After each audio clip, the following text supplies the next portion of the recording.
ආයුබෝවන් සුබෝදෑසනක් ඔබට ඒ වගේම අපේ මුස්ලිම් හිතවතුන්ට බැතිවතුන්ට ඊද් මුබාරක් කියලා ප්‍රාර්ථනා කරනවා රාමසාන් උපවාසය අවසන් කරන කාලය. ඉතින් විශේෂයෙන්ම ගොඩක් අයට තෑගි හම්බෙන කාලයක් රාමසාන් උපවාසය අවසන් වීමත් එක්ක.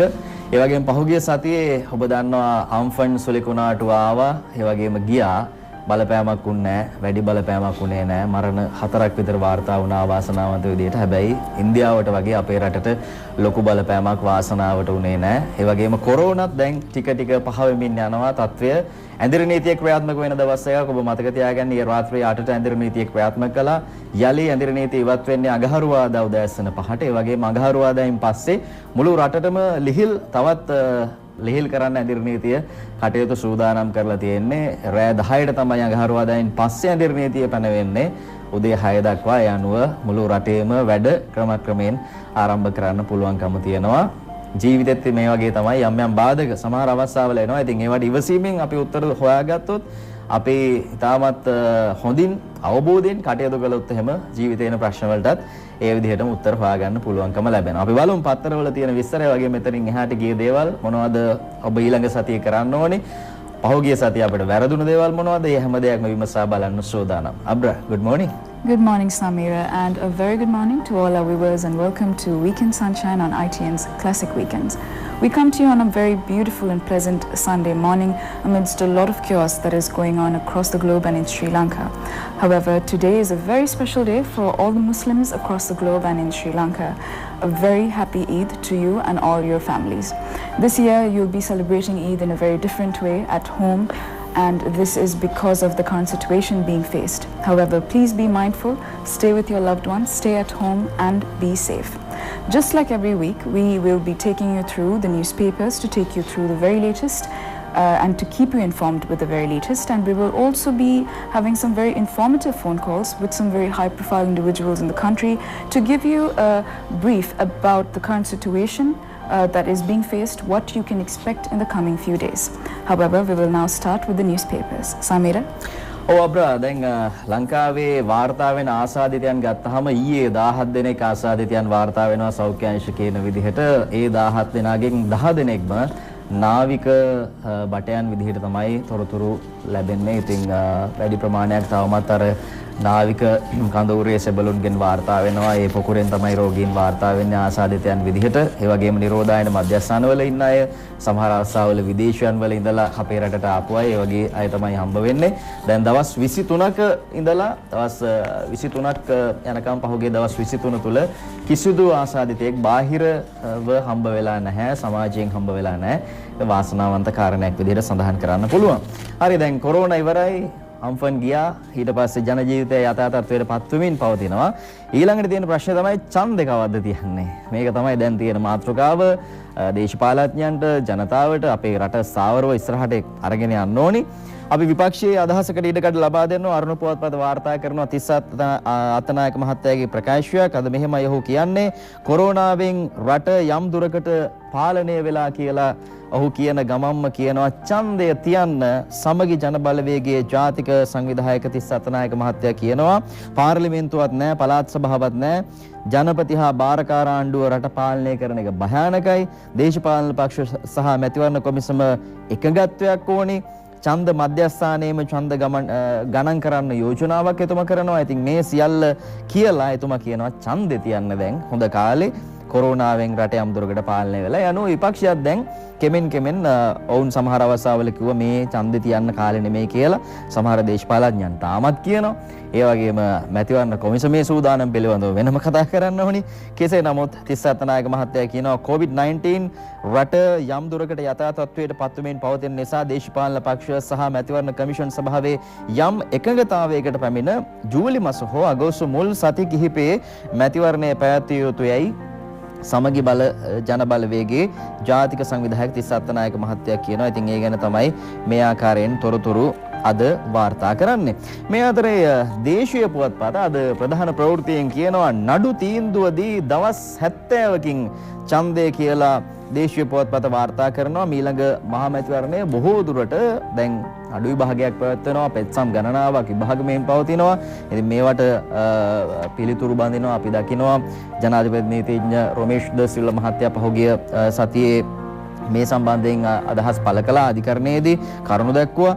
ඒ ගැනත් අද පුවත්පත් වාර්තා කරනවා. ඉතින් මේ සියලු කාරණා අවසන් වෙලා නඩු තීන්දුව දීලා දවස් 70කින් විතර ඡන්දය තියන්න ඉඩකඩ තියෙනවා කියලා තමයි දේශීය පුවත්පත මේ ආකාරයෙන් අද ප්‍රධාන ප්‍රවෘත්තියෙන් අරගෙන එන්නේ. මව්බිමට ගියාම මව්බිමත් ඡන්දය ගැන තමයි කියලා තියෙන්නේ. මැතිවරණ කොමිසමේ සභාපතිතුමාගේ ඡායාරූපයකුත් එක්ක අද වාර්තා කරනවා මැතිවරණ කොමිසමේ මත දෙකක් තියෙනවා කියලා. ඔවුන් එක මතයක නැහැ මත දෙකක් තියෙනවා. ඒ අනුව මැතිවරණ කොමිසම තුල අද ඒ පිළිබඳවයි මේ ආකාරයෙන් මව්බිම තොරතුරු අරගෙන එන්නේ. ඉතින් මේ එක මතයක් නියෝජනය කරන්නේ කවුද කියලා ඔබ හොඳින්ම දන්නවා මේ වෙනකොටත් පහුගිය සතියේ ලැබුණු ආරංචිත් එක්ක. කෙසේ නමුත් අද මව්බිම තොරතුරු වාර්තා කරනවා ස්වාධීන මැතිවරණ කොමිසමේ සභාපති මහින්ද දේශප්‍රිය මහතා මහා මැතිවරණයේ පැවැත්වීම සම්බන්ධයෙන් මත දෙකක පිහිටුවා කටයුතු කිරීම බරපතල ගැටලු සහගත තත්වයක් උදා කරලා තියෙනවා කියලා දේශපාලන විචාරකයන් පවසන බව තමයි මව්බිම වාර්තා කරන්නේ. රටේ පවතින වත්මන් තත්වයේ මත ජූනි මාස 20 වෙනිදා මහා මැතිවරණයේ පැවැත්වීමට හැකියාවක් නැතයි මැතිවරණ කොමිසමේ සභාපතිවරයා මැයි 20 වෙනිදා ශ්‍රේෂ්ඨාධිකරණයට නිල වශයෙන් දැනුම් දීලා තියෙනවා. එහිදී මැතිවරණ කොමිසමේ සභාපතිවරයා වෙනුවෙන් ශ්‍රේෂ්ඨාධිකරණයේ හමුවේ පෙනී සිටින නීතිඥ සාලිය පීරිස් මහත්තයා එහිදී සඳහන් කළේ මැතිවරණයක් පැවැත්වීමට හැකි බවට සෞඛ්‍ය සේවා අධ්‍යක්ෂ ජෙනරාල්වරයා ඇතුළු සමස්ත සෞඛ්‍ය අංශ වලින් කොළ එළියක් ප්‍රකාශයට පත්වන තුරු මැතිවරණයක් පැවැත්වීමට නොහැකි බව තමයි මේ අධිකරණයට කරුණු වාර්තා කරලා තියෙන්නේ. එබැවින් රටේ පවතින තත්ත්වයේ මත ජූනි මාස 20 වෙනිදා මහා මැතිවරණයක් පැවැත්වීමට හැකියාවක් නැහැ කියලා තමයි මේ ආකාරයෙන් කරුණු දැක්වීමක් සිදු කරලා තියෙන්නේ. හැබැයි එතනින් එහාට ගිහිල්ලා මීට වෙනත් මතයක් හාත්පසින්ම වෙනස් මතයක් ජනාධිපති නීතිඥ රොමේෂ් ද සිල්වා මහත්තයා ඉදිරිපත් කරලා තිබුණා. ඔහු සඳහන් කරනවා සෞඛ්‍ය අධ්‍යක්ෂ ජෙනරාල්වරයා සෞඛ්‍ය බලධාරීන් ජනාධිපති ලේකම්වරයාට පහුගිය සතියේ දැනුම් දෙනවා රටේ තත්ත්වය යහපත් කියලා. ඉතින් මේ තත්ත්වයත් එක්ක මැතිවරණය තියන්න හැකියාවක් තියෙන බව එතුමා සඳහන් කරනවා. ඒ ගැනත් අද පුවත්පත් වාර්තා කරනවා. මේ අතරේ අද අපි ලංකාදීප පත්තරයට ගියාම ලංකාදීපේ කියනවා හූල්ගේ දියණිය ඇවිත් ගිය පසු මැතිවරණ කොමිසමේ සේවකයෝ තිදෙනෙක් නිරෝධායනයට මේකත් දැඩි ලෙස කතාබහට ලක්වුණ මාතෘකාවක් බවට පත් වුණා. මැතිවරණ කොමිසමේ තියෙන සාකච්ඡාවකට ඔහුගේ දෝනියන් දුවව එක් කරගෙන ඇවිල්ලා තිබුණා. ඉතින් තාත්තා කෙනෙකුට තමන්ගේ දුවව එක් කරගෙන එන්න පුළුවන් යම් ආකාරයකින් රාජකාරී ස්ථානයට. ඇයත් අවුරුදු ගණනාවකට පස්සේ ලංකාවට ආවේ ලන්ඩන් වල ඉඳලා. හැබැයි ඉතින් ආවට පස්සෙත් කොළඹට ඇවිල්ලා මුලින්ම කරේ සමාජ මාධ්‍ය ඔස්සේ අපේ ජාතික ගුවන් සේවයට යම් අපහාසයක් කරලා පෝස්ට් එකක් දාපු එක. එයා කිව්වා මේ සැමන්ටින් වගේ හිර වෙලා තමයි ප්ලේන් එකේ එන්න උනේ කියලා. එහෙම කියලා කෙසේ නමුත් නිරෝධායනයට ලක් කළා. නිරෝධායන මධ්‍යස්ථානයේ ඒ කාලය ගත කරලා ඉන්න පසුව අපි දන්නවා නිරෝධායන දෙවන කාලය ආරම්භ වෙනවා. ගෙදර අනිවාර්යයෙන්ම ඕනම කෙනෙක් නිරෝධායනයට ලක් වෙන්න ඕනි දවස් 14ක්. මෙන්න මේ දවස් 14 කාලය ගත කරන්නේ නැතුව තමයි ඇය තාත්තත් එක්ක කොළඹ එන්නේ. නිකනුත් කොළඹ නෙමෙයි මැතිවරණ කොමිසමට එන්නේ.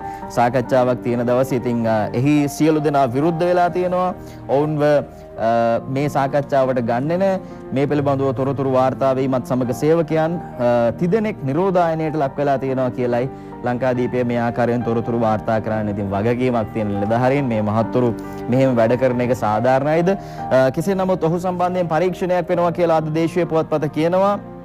රාජන් හූල් ගැන පොලිස් පරීක්ෂණයක් විශ්මාර්ථයක් එක්කයි අද වාර්තා කරන්නේ. මැතිවරණ කොමිසමේ සමාජික ආචාර්ය රත්නජීවන් හූල් මහතා සම්බන්ධයෙන් පොලිස් පරීක්ෂණයක් ආරම්භ කරලා තියෙනවා කියලා පොලිස් ආරංචි මාර්ග කියනවා. යාපනයේ සහකාර මැතිවරණ කොමසාරිස්වරයාට අයත් වාහනයකින් ඇඳිරි නීති බලපත්‍රයක් නැතුව තමන්ගේ පවුලේ සමාජිකයෙකු ප්‍රවාහනය ඇතුව කාරණා ගණනාවක් සම්බන්ධයෙන් මේ පරීක්ෂණ ක්‍රියාත්මක කරන බව තමයි වාර්තා වෙන්නේ. අද දේශීය පුවත්පතයි මේ පිළිබඳව තොරතුරු විස්තර කියන්නේ. Abra? Right, Samira. Now, regarding the election, taking a look at Ceylon today making headlines, it says EC issues contradictory statements caught in an external agenda. It says Elections Commission Chairman Mahinda Deshapriya's contradictory statements on holding the general election has given rise to highly problematic situation, political analysts point out. On Wednesday, the 20th of May, Chairman Deshapriya informed the Supreme Court that it is not possible to hold this general election on the 20th of June given the prevailing health situation in the country. Lawyer Saleh Pierce, PC appearing for the Election Commission, submitted to court that an election cannot be conducted until the Director General of Health Services and other health sector stakeholders give the green light. Also making headlines, it says Health DG gives green light. Election Commission can commence election-related work. Ramesh De Silva, PC, informed the Supreme Court that the Health Services Director General has informed present country situation. The Election Commission could commence work related to holding of the general election. He made these submissions when the Supreme Court pursued for the 5th consecutive day on Friday the fundamental rights petition filed challenging the Gazette notification connected to the date fixed for the parliamentary election by the Election Commission and the Gazette notification pertaining to the dissolution of the Parliament by the President on the 2nd of March. Now moving on, taking a look at the Sunday Morning newspaper, another headline related to the elections. It says EC accused of being influenced. Furthermore, it says the government claims the Election Commission may have been unduly influenced by an outside force to declare that the parliamentary election could not be held on the 20th of June.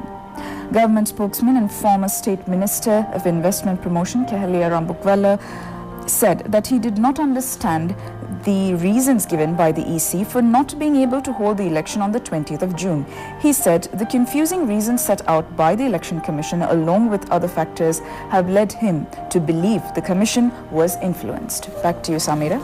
ඔව් ඉතින් මේ තමයි ඡන්දය පිළිබඳව විවිධ අදහස් දේශපාලන පක්ෂ නියෝජිතයෝ සමහර කාරණා වුන් සඳහන් කරනවා ඡන්දය තියන්න ඕනි කියලා සමහර අය කියනවා තවදුරටත් ඡන්දය ටිකක් ප්‍රමාද කරන්න ඕනි මේ මොහොතේ තවදුරටත් සෞඛ්‍ය ආරක්ෂාව සම්බන්ධයෙන් කටයුතු කරන්න ඕනි කෙසේ නමුත් සෞඛ්‍ය අංශවල දැන් ඔලේලිය පත්තු වෙලා තියෙනවා යම් ආකාරයකින් මැතිවරණය පැවැත්වීමේ ඉඩ කඩක් ඉතාමත් හොඳ පරිසරයක් ගොඩනැගලා තියෙනවා ඒ නිසා ඡන්දයක් බලාපොරොත්තු වෙන්න පුළුවන් ඉතාමත් ඉක්මනින් අපේ රට ඉස්සරහට අරගෙන යන්න ඕනේ සාවරව ආර්ථිකය මෙහෙවමින් යන්න ඕනේ. ඉතින් ඒ නිසා පාර්ලිමේන්තුව අවශ්‍යයි. පාර්ලිමේන්තු මහමැතිවරණයෙන් පස්සේ නැවත පාර්ලිමේන්තුව කැඳවන්න ඕනේ. මේවා තමයි දැන් රටේ ජනතාව ටිකක් බලාගෙන ඉන්නේ කියලා තේරෙනවා. අපි ජනතාවගෙන් එහෙම ටිකක් තොරතුරු ඇහුවාම අරුණ පුවත්පතට යනවා. අරුණ පත්‍රය අද වාර්තා කරනවා සෙනසුරාදා රාත්‍රියේ 8 සිට අඟහරුවාදා 5 දක්වා අමලු රටටම ඇඳිරි නීතිය. මම මේ ගැන ඔබට කිව්වා. අරුණ පත්‍රයේත් ඒ ගැන දාලා තියෙනවා. ඒ වගේම අඟහරුවාදා උදේ 5ට ඇඳිරි නීතිය ඉවත් කරන්න නියමිතයි. අනතුරුව අඟහරුවාදා සිට යලිත් ඇඳිරි නීතියේ දැවැන්ත වෙනසක් සිද්ධ කරමින් ලිහිල් කරන්න සූදානම් බව තමයි සෞඛ්‍ය අංශය වගේම ආරක්ෂක අංශ ජනාධිපති මාධ්‍ය නිකුත් කළ නවතම නිවේදනයේ පහුගිය දවස්වල සඳහන් වුණේ. ඒ පිළිබඳව ඔබ මතකයේ තියාගන්න. කාලයක් අපි ගෙදරට වෙලා හිටියා. ඔබ රට වෙනුවෙන් ඔබේ පවුල වෙනුවෙන් ඔබ දැවැන්ත කැපකිරීමක් කරා. ඉතින් ඒවැ ප්‍රතිඵලය තමයි මේ අපි තාමත් කෙටි කාලයක් තුළ අත්විඳින්නේ මේ මාස දෙකකට ආසන්න කාලයකදී. අපි දන්නවා වෙනත් රටවල් වලට වෙලා තියෙන දේවල් ඒගොල්ලෝ කියන දේ අහන්න නැතුව කටයුතු කිරීමත් එක්ක සෞඛ්‍ය අංශ කියන දේවල් ඇහුවේ නැහැ සමහර රටවල්. හැබැයි අපේ ජනතාව ඒ කියන දේවල් ඇහුවා. ඒ නිසා තමයි මේ ආකාරයෙන් පරිසරයක් ගොඩ නැගුණේ. අපේ උත්තමාචාර්ය සියලු දෙනාටම ජනතාවට ඒ වගේම ආරක්ෂක අංශ සෞඛ්‍ය අංශ මේ සියලුම දෙනාට අපේ උත්තමාචාර්ය ප්‍රකාශ කරන්න කැමතියි. මේ අතරේ අපි සූදානම් සෞඛ්‍ය අධ්‍යක්ෂ ජෙනරාල්වරයා ඊයේ දවසේ සඳහන් කළා විශේෂයෙන්ම ඉතිහාසයේ පළවෙනි වතාවට මේ කොරෝනා කාලය තුළ PCR පරීක්ෂණ වැඩිම ප්‍රමාණයක් සිද්ධ කළේ පෙරේද දවසේ බව. ඉතින් ඒ ප්‍රතිඵල එතුමා සඳහන් කරන වගේම මේ වෙද්දි PCR පරීක්ෂණ 50000කට වඩා වැඩි ප්‍රමාණයක් කරලා තියෙනවා. අපි බලමු එතුමා කියන කතාව. ඊයේ දිනේ තමයි ශ්‍රී ලංකාවේ දිනකට වැඩියෙන්ම PCR ටෙස්ටිං කරපු දිනේ බවට පත්වන්නේ ඒ ගණන 1970ක්. ඒ වගේම යම් කඩයිමක් පසු කරනවා PCR ටෙස්ටිං ප්‍රමාණය 50000 ඉක්මවා යෑමත් ඊයේ සිද්ධ කරුණා.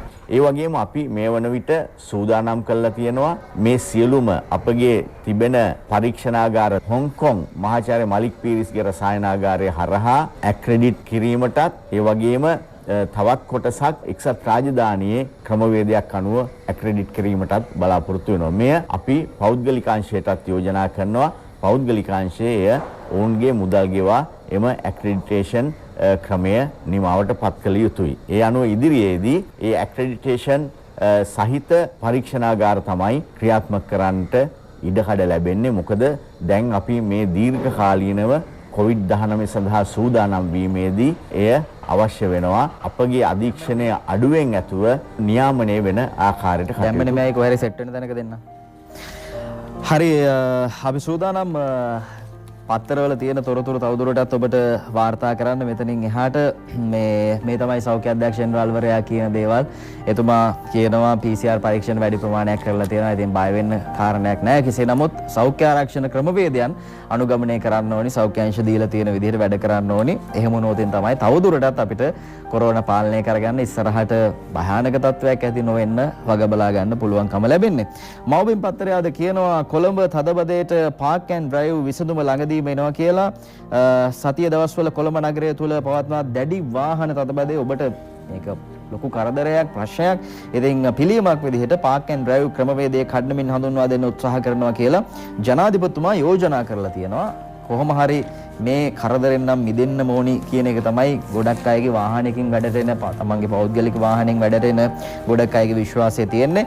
සිය මෝටර රථ වලින් නගරයට එන කාර්යාලවල රැකියාවන්ට යන පිරිස් වලට ඔවුන්ගේම මෝටර රථ තෝරාගත් ස්ථානයක නවතා තබා බස් රථ වලින් ගමන් කරන්න අවස්ථාව සැලසීම මේ ක්‍රමවේදයේ ආරමුණ. දැන් ඔන්න බස් රථ කියව ගමන් ඔබ බය වෙනවා. මේ තියෙන බස් රථද මේ තියෙන සුපුරුදු ගමන් විලාසයේ දේ බස් රථ සිද්ධ වල වෙන්නේ. දැන් යන විදිහට දේ බස් යන්නේ පොල්පට වගේ යනවා කියලානේ. ඉතින් එහෙම දෙන්නේ නෑ. එහෙම නෙමෙයි. ඒවත් වෙනස් වෙනවා. මේ සඳහා ගමනාගමන මණ්ඩලය හරහා ගත හැකි ක්‍රියාමාර්ග ගැන යෝජනා කරන ලෙස උපදෙස් දෙමින් ජනාධිපතිවරයා ලංකා ගමනාගමන මණ්ඩලයේ බලධාරීන්ව දැනුවත් කරන්න ඉක්ුත් බ්‍රහස්පතින්ද කටයුතු කරලා තියෙනවා කියලායි මව්බිම් මේ විදිහට වාර්තා කරන්නේ. ලංකා ගමනාගමන මණ්ඩලයේ ආදායම් තත්ත්වය ශක්තිමත් කරලීමට ගමනාගමනය සතු 4500ක් වන දක්ෂ කාර්මික ශිල්පීන්ට ආයතනයෙන් පිටත නඩත්තු කටයුතු බහර ගැනීමට කටයුතු යෙදීම හා ලංගමේ සතු ප්‍රයෝජනයට නොගෙන වල් බිහි නිරපරාධී ඇති ඉඩම් නිසි කළමනාකරණයකින් මුදල් උපයන තත්වයකට පත් කිරීමට ජනාධිපතිවරයා උපදෙස් දීලා තියෙනවා. ඇත්තටම දුක හිතෙනවා ඔය ඩිපෝ එකකට ගියාම පරණ බස් ගාල් කරලා ඒවැ ගස් වැවිලා ලොකු ඉඩමක් තියෙනවා. ඒවැන් අපිට හිතෙනවා මේවැන් කොච්චර ප්‍රයෝජනයක් ගන්න පුළුවන්ද කියලා. හැබැයි ඒ බලධාරීන්ගේ ඇස් මේ සඳහා මේ තාක් යමුනේ නැහැ. හැබැයි දැන් ඒ සඳහා යොමු වෙලා තියෙනවා. මේ කාර්මික ශිල්පීන්ට එළිය වැඩ කරන්න පුළුවන් නම් කොච්චර නේද? කාර්මික අංශයේ වැඩ මැකැනිකල් සෙක්ටර් එකේ වැඩ ඕන තරම් තියෙනවා. ඉතින් ඒව හදන්න පුළුවන්. එහෙම වැඩි ආදායමක් පිටතින් ලබා ගන්න පුළුවන්. මේ ආදී වැඩ කටයුතු යෝජනා ගණනාවක් තියෙනවා. ඉතින් මේ එක්කම මේ පාක් ඇන්ඩ් ඩ්‍රයිව් ක්‍රමවේදය තුළ අපිට පුළුවන් දුම්රිය සේවයත් සම්බන්ධ කරගන්න. බස් එක වගේම අපිට පුළුවන් තැනක වාහනේ පාක් කරා කෝච්චියේ ආව වැඩට ඒ වගේම ආපහු කෝච්චිය ඇවිල්ලා අර වාහනේම යන්න පුළුවන්. ඒ වගේ ක්‍රමවේදයක් ඉදිරියේදී සකස් කරන්න සූදානම් බව තමයි මේ ආකාරයෙන් මව්බිම අද තොරතුරු වාර්තා කරන්නේ. මව්බිම කියනවා සජිත් පිලට ගියායට කරන දේ අකිල කියයි කියලා. උපතිස්ස පෙරේරා මේ වාර්තාව ලියන්නේ සමගි ජන බලවේගයෙන් ඉදිරි මහමැතිවරණයට තරඟ කිරීම සඳහා නාම යෝජනා ඉදිරිපත් කරලා තියෙන එක්සත් ජාතික පක්ෂයේ තනතුරු හා පක්ෂ සමාජිකත්වයේ දරූ අය සමාජිකත්වයෙන් ඉවත් කිරීම සඳහා වන නීතිමය ක්‍රියාමාර්ග ඉදිරි සති කිහිපය තුළ ගන්නා බව එජාප මහලේකම් නීතිඥ අකිල විරාජ් කාර්යවසම් මහත්තයා කියලා තියෙනවා. ඉතින් සමහර අය කියනවානේ මේ දවස්වල මේ පාර්ලිමේන්තුව විසිරුවා හැරලා තියෙන පාර්ලිමේන්තුව යලි කැඳවලා ආපහු නාම යෝජනා දීලා මේ පක්ෂය බෙදලා ඉන්න එක එකතු වෙලා එකට තරම් කරන්නයි හදන්නේ කියලා. ඉතින් එහෙම තත්වයක තමයි අකිල විරාජ් මහත්තයා කියන්නේ සමගි ජන බලවේගයට ගිය අයට නීතිමය ක්‍රියාමාර්ග ගන්නවා කියලා. ඉතින් එහෙමනම් අර එහෙම දෙයක් කරන්න මේ ඉහළ පෙළේ තමන්ගේ පක්ෂයේ ඉහළ පෙළේ දේශපාලන නායකයන්ගේ හිතේ තියනවාද කියලා මේ ප්‍රකාශයත් එක්ක යම්කිසි ප්‍රශ්නයක් තියෙනවා. මේ අතරේ ශ්‍රී ලංකා නිදහස් පක්ෂය පිළිබඳව දයාසිරි ජයසේකර මහලේකම්වරයා කියනවා ශ්‍රී ලංකාවේ රකින්න දයාසිරි සටනක කියලයි ඒ අනුව වාර්තා කරන්නේ. ශ්‍රී ලංකා නිදහස් පක්ෂයේ සමාජිකත්වයේ ධර්මින් පක්ෂය දීකර හරමින් වෙනත් පක්ෂවල ප්‍රවර්ධනයට කුමන්ත්‍රණකාරීව වැඩ කරන සංවිධායකවරුන් පක්ෂයෙන් නිරපා හැර පිරිසුදු ශ්‍රී ලංකාවක් හදන්න පියවර ගන්නා බව දයාසිරි ජයසේකර මහත්තයා කියනවා. පිරිසුදු ශ්‍රී ලංකාවක් හදනවා කියලා. ඉතින් එහෙමනම් මොන තරම් දේවල් කරන්න වෙයිද දන්නේ නැහැ. කෙසේ නමුත් එහෙම මහලේකම්වරයා කියලා තියෙනවා. ලොකු තනතුරක ඉන්න කෙනෙක් ඉතින් එහෙම කියන්නේ එතුමාට සමහර විට ඒක කරගන්න පුළුවන් වෙයි. මහින්ද සමරසිංහ මහත්තයාට එවැනි යම් ආකාරයක නිරපීමක් පක්ෂයෙන් කරලා තිබුණා කියලා පහුගිය දවස්වල තොරතුරු වාර්තා වුණා. එහෙම තීන්දුවක් අරගෙන තිබුණා. හැබැයි මහින්ද සමරසිංහ මහත්තයා කිව්වා මම ඉතින් පොහොට්ටුවට සම්බන්ධ වෙලා ඉන්නේ. මට ශ්‍රී ලංකා නිදහස් පක්ෂයෙන් නිරපුවට ප්‍රශ්නයක් නැහැ කියලා. දේශපාලනය එහෙම තමයි. සෞඛ්‍ය ප්‍රමිතියට අනුව ආගමික ස්ථාන ජනතාවට විවෘත කළ යුතුයි. අගමැතිතුමා කියනවා අද මව්බිමේ ගැන වාර්තා කරනවා. සෞඛ්‍ය ආරක්ෂණ උපදෙස් නිසි පරිදි පිළිපදිමින් ඉදිරියේදී ආගමික ස්ථානවල ආගමික කටයුතු වලට ජනතාව සහභාගී කරවීම සම්බන්ධයෙන් අවධානය යොමු කළ යුතු බව අගමැතිතුමා සඳහන් කරනවා. මේ විදිහට අද ඒ පිළිබඳවයි මව්බිම් වාර්තා කරන්නේ. දැන් පොසොන් වෙනවා. පොසොන් වෙනුවෙන් යම් විශේෂ වැඩපිළිවෙලක් ක්‍රියාත්මක වෙනවා. විශේෂයෙන්ම ආගමික නායකයන් අපේ ගෞරවනීය මහා සංඝරත්නය සහ අගමැති කාර්යාලයේ නිවේදනය කරලා තියෙනවා හැකිතාක් විහාරස්ථාන වලට යන්න නැතුව අපි වෙසක් සැමරුවා වගේම ගෙදර ඉඳලා පොසොන් සමරන්න කියලා ආමිස සහ ප්‍රතිපත්ති පූජාවන් වල ගෙදර ඉඳලා නිරත වෙන්න කියලා විශේෂ ඉල්ලීමක් තියෙනවා. වගේම මාධ්‍ය ආයතන වල පිරිස් සම්බන්ධ කර ගන්නවා නම් විවිධ වැඩසටහන් වලට ඒ අය වෙනුවෙනොත් යම් විශේෂ වැඩසටහනක් ආපහු ජනතාව අතරට නොයන ඒ වගේම තමන්ගේ පවුලේ අයගාවට එකවරම නොයන හැම විශේෂ වැඩපිළිවෙලක් හදන්න කියලා නිවේදනයක් තියෙනවා. ඊයේ තමයි මම හිතන්නේ නිවේදනය නිකුත් වුණේ. ඉතින් ඒ ගැන සැලකිලිමත්ව කටයුතු කරන්න. කෙසේ හෝ අපි හැම පැත්තකින්ම බලන්න ඕනේ ආරක්ෂාකාරීව කටයුතු කරන්න. එක්කෙනෙක් ඇති මේ වසංගතය නැවත වතාවක් යම් ආකාරයක වැඩිවීමක් වෙන්න අපේ එහෙම කිසිදු බලාපොරොත්තුවක් නැහැ. හැබැයි අපි හැමෝම පරිස්සම් වෙන්න ඕනේ කියන එක ඔබ හොඳින්ම තදින්ම මතක තියාගන්න. ඒ නිසා තමයි යම් යම් ආකාරයකින් මේ දේවල් මතක් කරන්නේ. මැතිවරණ කොමිසම සෞඛ්‍ය නිර්දේශ ගැන කඹ ඇදිල්ලක කියලා අද මව්බිම කියනවා. පාර්ලිමේන්තු මැතිවරණය පැවැත්වීම සඳහා මැතිවරණ කොමිෂන් සභාව වෙත ඉදිරිපත් කරලා තියෙන සෞඛ්‍ය නිර්දේශ අතරින් ඇතැම් නිර්දේශ මැතිවරණ කොමිෂන් සභාවේ සමාජිකයන් පිළි නොගැනීම නිසා ඒ පිළිබඳව නැවත සමාලෝචනය කරන්න සෞඛ්‍ය නිලධාරීන්ට සිද්ධ වෙලා තියෙනවා කියලයි මේ ආකාරයෙන් අද මව්බිම කියන්නේ. ඉතින් සමහර අයට තේරෙන්නේ නැහැ. ඒකයි වෙලා තියෙන්නේ. ඔවුන්ගේ මේ මතය තියෙන්නේ ඔවුන් කටයුතු කරන්නේ ස්වාධීනවද රාජ්‍ය කොමිෂන් සභාවක් තුළ මැතිවරණ කොමිෂන් සභාව තුළ ස්වාධීනව කටයුතු කරනවද නමට විතරක් බෝඩ් එකට විතරක් ස්වාධීනද කියලා හිතන්න සිද්ධ වෙලා තියෙනවා යම් අයගේ හැසිරීම එක්ක. මේ අතරේ තමයි අද කාවින්ද ජයවර්ධන මහත්තයාගේ ප්‍රකාශයක් මව්බිම් වාර්තා කරන්නේ. ජනපති ගෝඨාභයට 10 වාරයක් සූතියි කියලා කියනවා. මේ කොරෝනා පාලනය කිරීම ඒ වගේ දේවල් නෙමෙයි. තමාට කඩිනමින් නීතියේ සාධාරණය ඉටු කිරීමට මැදිහත් වීම සම්බන්ධයෙන් ජනාධිපති ගෝඨාභය රාජපක්ෂ මහතාට 10 වාරයක් සූතිවන්ත වන බව එක්සත් ජාතික පක්ෂ හිටපු ගම්පහ දිස්ත්‍රික් පාර්ලිමේන්තු මන්ත්‍රීවරයා කාවින්ද තරුණ මන්ත්‍රීවරයා කියනවා. එතුමා සම්බන්ධයෙන් මේ සමාජ මාධ්‍යයකට වීඩියෝවක් නිකුත් කරලා තිබුණා. ඒ ගැන ඔහු පැමිණිලි කර අපරාධ පරීක්ෂණ දෙපාර්තමේන්තුවට. ඉතින් හොයලා බැලුවා කවුද මේක යොමු කරලා තියෙන්නේ කියලා. එවකට හිටපු ප්‍රධාන දේශපාලන පක්ෂයක පාර්ලිමේන්තු මන්ත්‍රීවරයෙක්ගේ දියණියක් සම්බන්ධයෙන් යම් කසුකුසුවක් තිබුණා. කෙසේ නමුත් නීතියේ සාධාරණය ඉතාමත් ඉක්මනින් ඉටු කිරීම සම්බන්ධයෙන් එතුමා සූතිවන්ත වන බව කියලා තියෙනවා. ඒක පිළිබඳවයි මේ වාර්තාව. හෝල් පස්සෙන් පොලිසිය පන්නයි මව්බිම වාර්තා කරන තව කතාවක්. ස්වාධීන මැතිවරණ කොමිසමේ සමාජික මහාචාර්ය රත්නජීවන් හෝල් සම්බන්ධයෙන් යාපනයේ සහකාර පොලිස් අධිකාරිවරයෙකුගේ මූලිකත්වයෙන් විශේෂ විමර්ශනයක් ආරම්භ කරලා තියෙනවා. එතුමා රාජ්‍ය වාහනයක් පාවිච්චි කර ගනිමින් කිසිම අවසරයක් නැතුව පවුලේ සමාජිකයෙක් එක්ක මැතිවරණ කොමිසමේ සාකච්ඡාවක් තියෙන දවසේ ඇවිල්ලා තිබුණා. ඒ සම්බන්ධයෙන් මේ අතරේ මව්බිම කියනවා මහ මැතිවරණයේ නොතිබ්බොත් පුරවැසි පරමාධිපත්‍ය අහෝසි. නීතිපතිතුමා කියන කතාව මේ විදිහට අද වාර්තා කරනවා. මේ මහ මැතිවරණය තිබ්බේ නැත්නම් එහෙම වෙන ප්‍රශ්නයක් පිළිබඳව ආණ්ඩුක්‍රම ව්‍යවස්ථාවේ මූලික අයිතිවාසිකම් පෙත්සම් ගොනු කිරීම සඳහා ප්‍රතිපාදන සලසා ඇත්තේ රජයේ යම් පරිපාලනමය ක්‍රියාවක් හේතුවෙන් යම් පුරවැසියෙකුගේ මූලික මානව අයිතිවාසිකමක් උල්ලංඝනය වූයේ හෝ වන්නේ නම් එය වළක්වා ගැනීම සඳහාම බව එසේම තිබියදී මහමැතිවරණය නවත්තන්නයි මෙම පෙත්සම්කරුවන් ගොනු කරලා තියෙන ඉල්ලීම් ඉටු කළහොත් සමස්ත පුරවැසියන්ගේම අනුල්ලංඝනීය මානව අයිතිවාසිකම් වූ ඔවුන්ගේ පරමාධිපත්‍ය බලය අහෝසි වන බැවින් මෙම පෙත්සම් විභාගය සඳහා අවසරයක් ලබා නොදී ඉවත දාන්න කියලා උත්තරීතර ශ්‍රේෂ්ඨාධිකරණයෙන් ඉල්ලා සිටින බව රජයේ නීතිපති දප්පොළ ලිවේරා මහත්තයා පංචපුද්ගල ශ්‍රේෂ්ඨාධිකරණ විනිශ්චය මණ්ඩලයේ හමුවේ පෙරේද ප්‍රකාශ කරලා තියෙනවා. ඉතින් එක්කෙනෙක් දෙන්නෙක් පෙත්සම් ඉදිරිපත් කරලා තියෙනවා. එය දේශපාලන පක්ෂවලට සම්බන්ධ අය. එහෙම වෙලා ඡන්දෙ තිබ්බේ නැත්නම් මුළු රටේම ජනතාවගේ තියෙන මූලික අයිතිවාසිකම් උල්ලංඝනය වෙනවා කියලා තමයි එතුමා සඳහන් කරන්නේ. ඒ පිළිබඳව අද මව්බිම් පත්තරේ ලොකු අකුරෙන් වාර්තා කරලා තියෙනවා ඡන්දය ගැන කාගෙත් උනන්දුව හින්දා.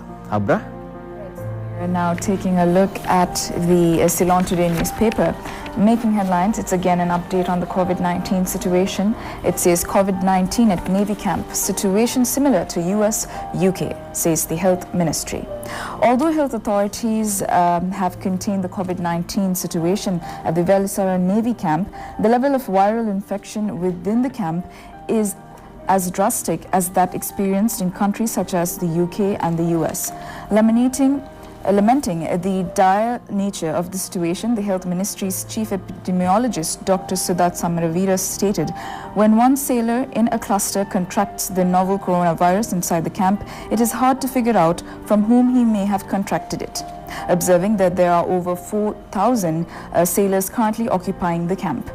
Although not immediately, the COVID-19 situation within the Velisara camp would be brought under control. He assured, till now, over 50% of the COVID-19 cases that Sri Lanka has reported were from the Navy camp. Moving on to another story making headlines, it says import ban on several items lifted, vehicle import ban still in place. Further, it says the government on the 22nd of May lifted temporary restrictions imposed on several products in April, except the ban on importing vehicles. These import restrictions were imposed as a part of the COVID-19 economic review plan. Certain import restrictions will be lifted while imposing a special import levy on a number of goods. The special commodity levy will be maintained on high-level sugar and sugar substitutes, milk powder except infant milk powder and canned fish to encourage local production. Also making headlines, it says rehabilitate, prevent addiction to narcotics, strategic plan in the making. It says a strategy to rehabilitate and prevent addiction to narcotics and intoxicants in the making, the Government Medical Officers Association said. Also making headlines, it says Professor Hool under probe for flouting quarantine rules. Police Department sources said a probe has been initiated against Election Commission member Professor Ratnajeevan Hool by the Jaffna Assistant Police Inspector. According to the police, they are probing whether Hool has flouted any laws or regulations related to the ongoing quarantine program by his recent conduct. Making headlines again, it says gradual repatriation of Sri Lankans on priority basis. Core Cabinet spokesman Dr. Ramesh Patarana said Cabinet has decided to gradually repatriate 41,000 Sri Lankans who are overseas and are expecting to return to Sri Lanka. Sri Lankans in Indonesia, Bangladesh, Qatar and Belarus will be repatriated on from the 21st to the 28th of May. Finally making headlines, a story we already took a look at. It says island-wide curfew on the 24th and 25th of May. Curfew will be in force island-wide on the 24th and 25th of May, the President's Media Division said. The ongoing curfew in the Colombo and Gampaha districts will be in effect until further notice. The PMD's update announcement on the curfew said further. Curfew in the other 23 districts, which will continue into force at 8 p.m. on 23rd May, will be eased at 5 a.m. on the 26th.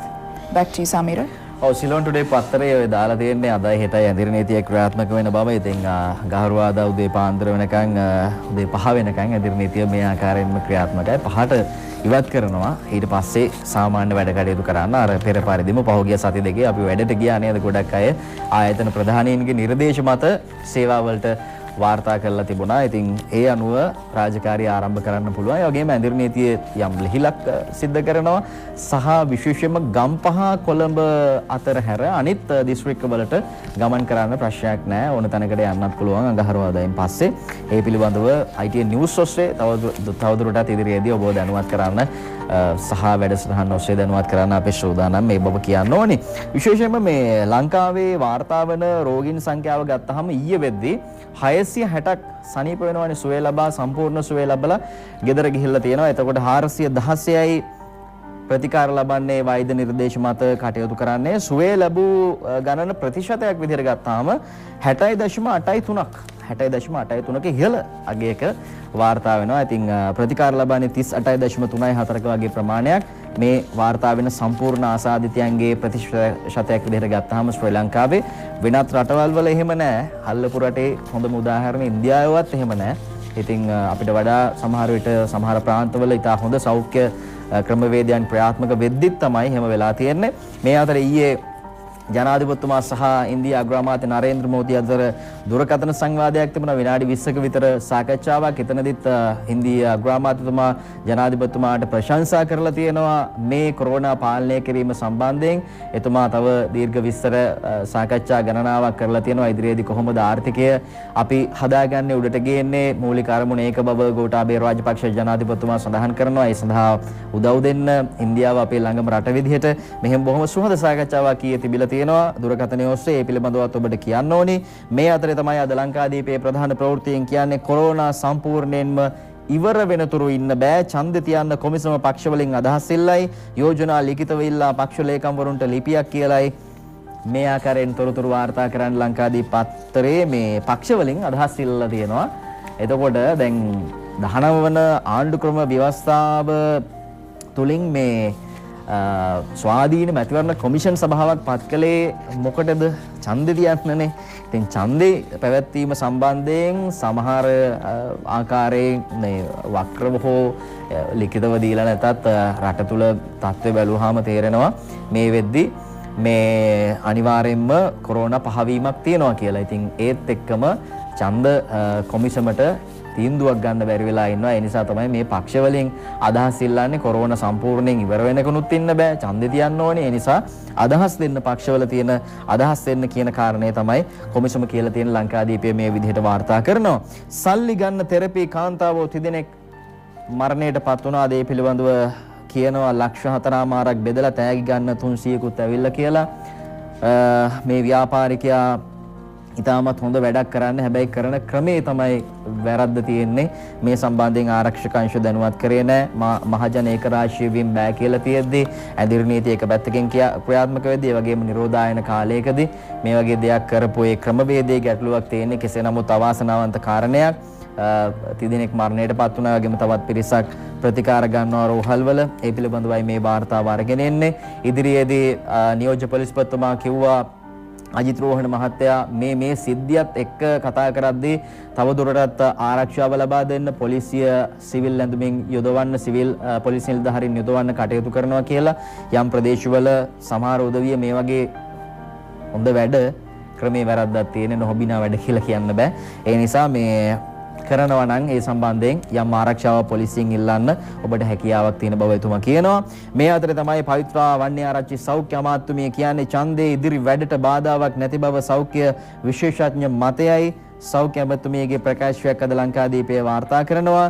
ඒ වගේම police මාධ්‍ය ප්‍රකාශකවරයා කියනවා කොළඹ ගම්පහ ඇඳිරි නීතිය ලිහිල් කළ හැකිද ඉදිරි සතියේ සලකා බලනවා කියලා. මේ විදි දැන් ඒ ප්‍රකාශයට පත් කරලා තියෙනවා. ඉදිරියේදී අඟහරුවාදා ඇඳිරි නීතිය ලිහිල් කරනවා කියලා මුළු රටේම ඒ සම්බන්ධයෙන් ජනාධිපති මාධ්‍යාංශයෙන් නිකුත් කළ නිවේදනයේ සඳහන් වුණා.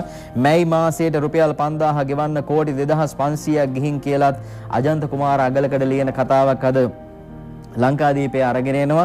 මැයි මාසයට රටේ ජනතාවට රුපියල් 5000 දෙන්න කොපමණ මුදලක් වැය වෙලා තියෙනවද කියන කාරණය.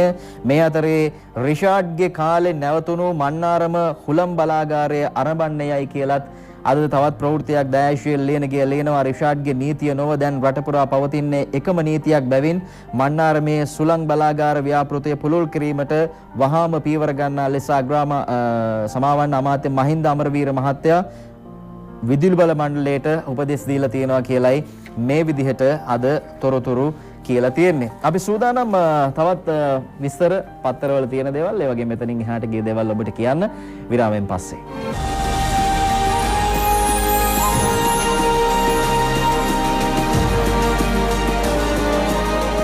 Welcome back to Weekend Sunshine on ITN's Classic Weekends. The time is 6:37 a.m. and we'll now continue to take you through some of the newspapers to keep you informed and updated with the very latest. Now taking a look at the Sunday morning newspaper making headlines, right on top it says dollar crisis causing delays. Government seeks rupees 31.7 billion in dollars RDA to meet central bank officials.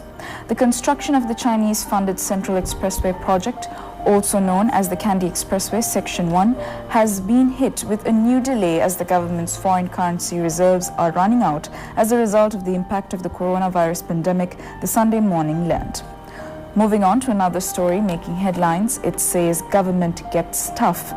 The government would take action against those causing an artificial rice shortage, regardless of whether members of the government are involved or not. Moving on to another story making headlines, it says proposed salary cuts, several complaints received. Dr. Udugama. The Human Rights Commission of Sri Lanka received a number of complaints regarding the proposed salary deduction in the state sector without approval from employees. Back to you, Samira. ඔව් අපි සූදානම් තවත් මොනවද අද පත්තරවල සිංහල පත්තරවල තියෙන්නේ ඒ පිළිබඳව තොරතුරු වාර්තා කරන්න අපි ලෑස්ති. ඉතින් ඔබ දන්නවා මේ වෙද්දී මේ සමාජයේ තියෙන රෝගී අවදානම යම් අඩුවීමක් තිබුණත් සම්පූර්ණයෙන් පහව ගිහිල්ලා නැහැ. සෞඛ්‍යාංශය පිළිබඳව කියනවා. ඒ නිසා ඔබ වගකීමෙන් තවදුරටත් වැඩ කටයුතු කරන්න සෞඛ්‍යාංශ දෙන උපදෙස්යේ අයුරින්ම පිළිපදින්න. ඉතින් මේ අතරේ තමයි තවත් ලෝක වසංගතයක් පිළිබඳව යම් ආකාරයකින් තොරතුරු හෙළිදරව් වෙන්නේ. මේ පිළිබඳව ශ්‍රී ලංකාවත් යම් අවධානයෙන් කටයුතු කරන බවක් පේන්න තියෙනවා. වෛද්‍යවරුන් මේ පිළිබඳව දැඩි සැලකිල්ලකින් කටයුතු කරනවා. ශිෂ්‍යයන් දරුවෝ සම්බන්ධයෙන් කතා කරද්දී කවසකි කියන රෝගය ව්‍යාප්ත වීම ආරම්භ වෙලා තියෙනවා. මේ වෙද්දී එක් දරුවෙක් මරණයට පත් වෙලා තියෙනවා ලෝකේ. අපේ රටේ නෙමෙයි. ඔබ කලබල වෙන්න එපා. කෙසේ නමුත් දැඩි අවධානයෙන් කටයුතු කරන්න ඕනේ. මේ ගැන තොරතුරු දැනගන්න අපි LRH රෝහලේ රිජ්වාරා ළමා රෝහලේ විශේෂඥ වෛද්‍ය ළමා රෝග පිළිබඳව දීපාල් පෙරේර මහත්මයාව සම්මාන කරගන්නවා. සුබ උදෑසනක් වෛද්‍යතුමා ඔබතුමාට. සුබ උදෑසන.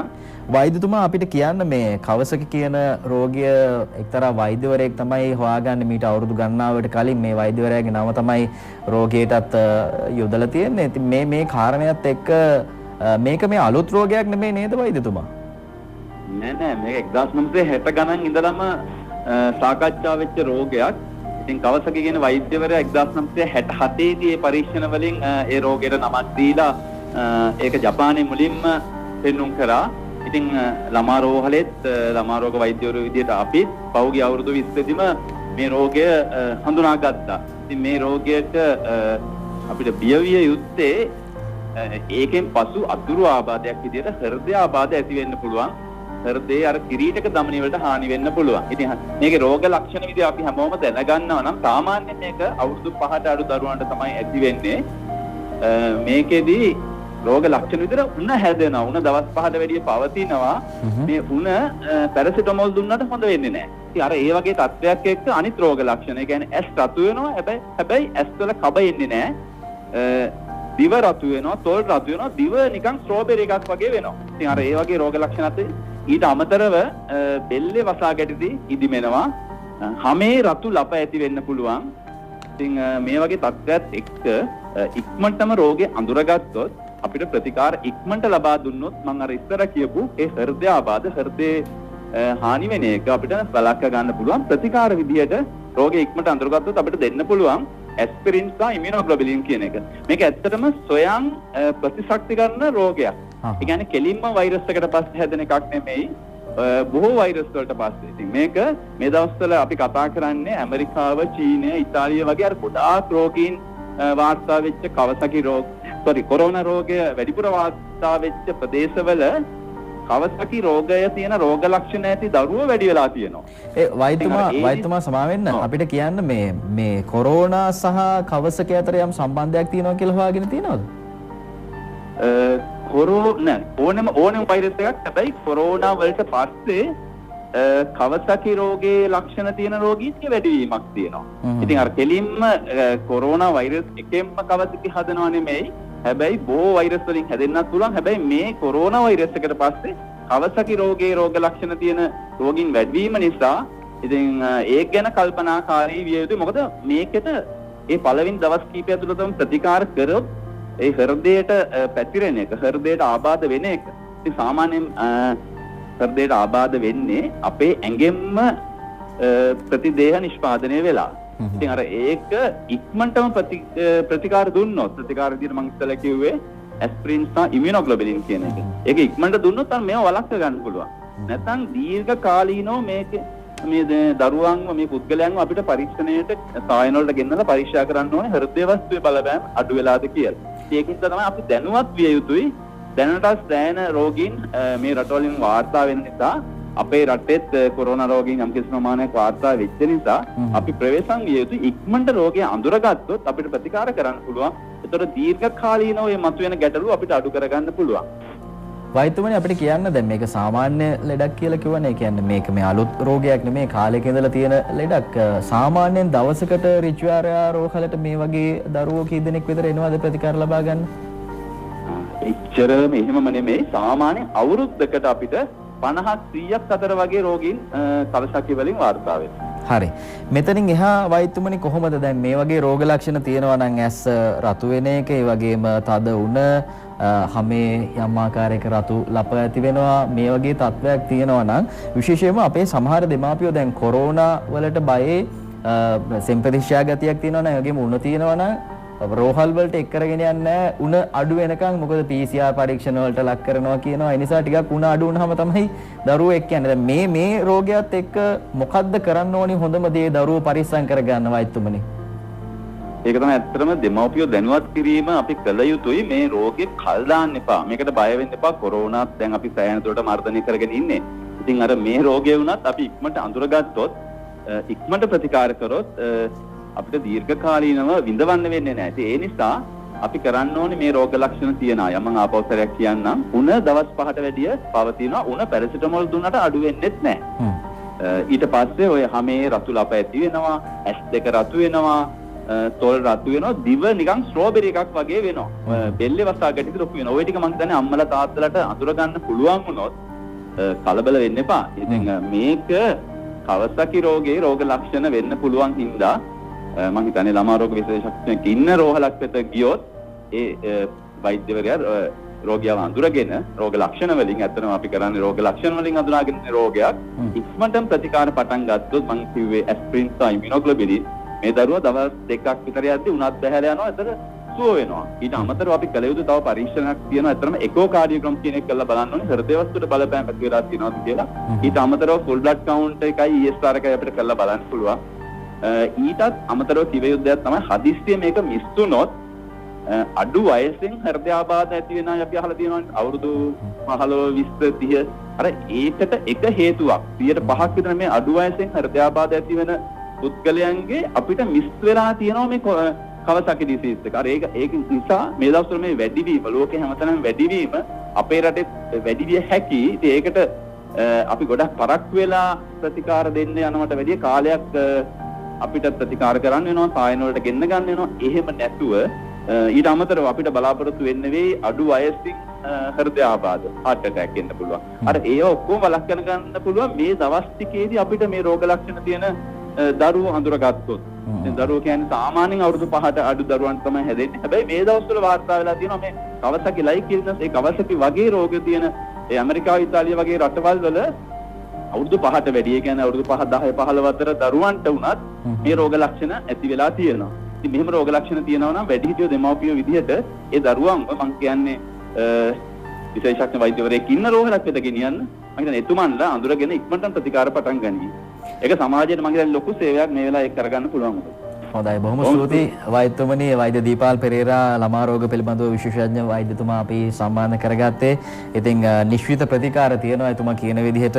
රජයේ රෝහල්වල ඔබ රිජ්‍යාරයා ළමා රෝහලට මෙන්න ඕනේ නැහැ. රජයේ විශේෂඥ වෛද්‍යවරයෙක් ළමා රෝග පිළිබඳව ඕනම රෝහලකට රැගෙන යන්න ප්‍රතිකාර තියෙනවා. කලින් හඳුනා ගන්න දෙමාපියෝ දැනුවත් කටයුතු කරන්න. ඒකයි වෙන්න ඕනේ. දීපාල් පෙරේරා මහත්තයා අපි දන්නවා වෘත්තීය මේ කාරණාවලට එහා ගිය සමහර අවස්ථාවල දරුවන්ට පීඑක් වගේ තමයි කටයුතු කරන්නේ. ඒ ගරුත්වය අපි එතුමාට දෙන්න ඕනේ. බොහොම ස්තුතියි ඔබතුමා අපිත් එක්ක සම්බන්ධ වීම පිළිබඳව. මේ අතර අපි සූදානම් ලංකාදීප පුවත්පතට නැවත වතාවක් යන්න තොරතුරු මොනවත් තවදුරටත් වාර්තා කරන්න කියලා බලන්න. පබහ පළේවන්න විශේෂඥ වෛද්‍යවරිය කියනවා නියෝජ්‍ය සෞඛ්‍ය අධ්‍යක්ෂ වෙනරාල්තුමිය සමාජයෙන් රෝගීන් නැතත් අවදානම පහව ගිහිල්ලා නැහැ. සමාජයෙන් කොරෝනා ආසාදිතයන් වාර්තා නොවුනද සම්පූර්ණයෙන්ම කොරෝනා අවදානම පහව ගොස් නැතයි නියෝජ්‍ය සෞඛ්‍ය සේවා අධ්‍යක්ෂ වෙනරාල් විශේෂඥ වෛද්‍ය පබා පළේවන්න මහත්මිය සඳහන් කරනවා. ඉතින් මේ දේ තමයි අපි දැනගෙන ඒ අනුව රාජකාරී කරන්න ඕනේ. අපි තව පැත්තකින් දැන් කවසකි රෝගයෙන් වගේම කොරෝනා වලින් දරුවෝ ආරක්ෂා කරගන්නේ කොහොමද? දරුවන්ව වාහකයෙක් නොකර ඔබ තියාගන්නේ කොහොමද? ඔබේ දරුවා රැකගන්නේ කොහොමද? මේ ෆේස් ටු ෆේස් අපි බලමු. අහලා බැලුවා ඒ සම්බන්ධයෙන් කටයුතු කරන්නේ කොහොමද කියලා. දැන් වැඩිහිටියෝන් බහුතරක කියන අපි කියන අවුරුදු 60ට වැඩි අය බොහෝ විට ඉන්න නිවෙස්වල. මේ තත්ත්වය තුළ තවමත්. දැන් එළියට එනවා තරුණ කණ්ඩායම් වැඩ කරන ජනතාව. ඒ අය ආය යන්නේ ගෙදරට. එතකොට අපි ඉතා පැහැදිලිවම කටයුතු දෙකක් තියෙනවා. ඒ තමයි අපි නිවසට යෑමේදී අපි ඒ දුරස්ථභාවය තියාගන්න ඕන ගේ ඇතුලේ. ගේ ඇතුලේ දුරස්ථභාවය තියාගන්න ඕන කියලා මම දවස් ගෙදරට ගිය ගමන් එක්ක කුඩා දරුවෙක් අම්මා තාත්තා ගියාගෙන දුවගෙන එනවා නම් ඒක නවත්තන්න ඕනේ. මොකද දරුවා ඔයා ගාවට ඇවිල්ලා ඊළඟට හැරිලා යන්නේ ආච්චි සිය ගාවට. එතකොට ඔයා වැඩිහිටියක් දුරස්ථභාවය තිබ්බත් වැඩක් නැහැ. කුඩා දරුවා වාහකෙක් වෙනවා ඔබත් වැඩිහිටියත් අතර. ඒ නිසා හැම විටම ගෙදරට ගිය ගමන් සියලුම සෞඛ්‍ය පුරුදු කියලා දීලා තියෙන විදිහට ඒවා කරලා පිරිසුදු වෙලා සියලුම අවදානම අඩු කරගෙන ගෙදර අනිත් අයත් එක්ක මුසු වීම තුලින් මේ අවදානම අඩු කරන්න පුළුවන්. මොකද කුඩා දරුවන්ට සංකුලතා ඇතිවීම ඉතා අවමයි. හැබැයි ඒගොල්ලෝ වාහකෙක් වෙන්න පුළුවන් නිවස ඇතුළතදී ඔබ රෝගය ගෙනාව.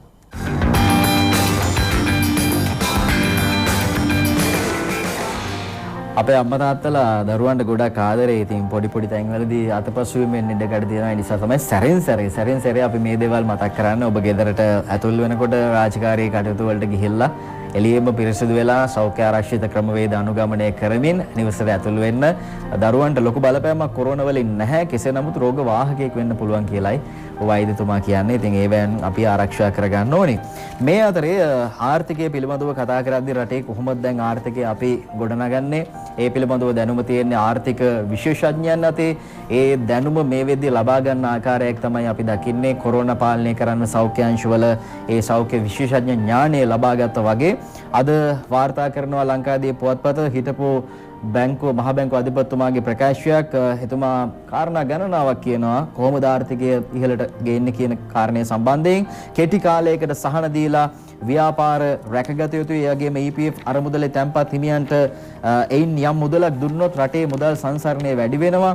ආයෝජන රටට එන්න නම් සාවර රජයක් අවශ්‍යයි. 5000 දීම අමාරුයි තමයි. ඒත් රැකිය නැතුව ඉන්න ජනතාවට ඒ සහනය ලබා දෙන්න ඕනි.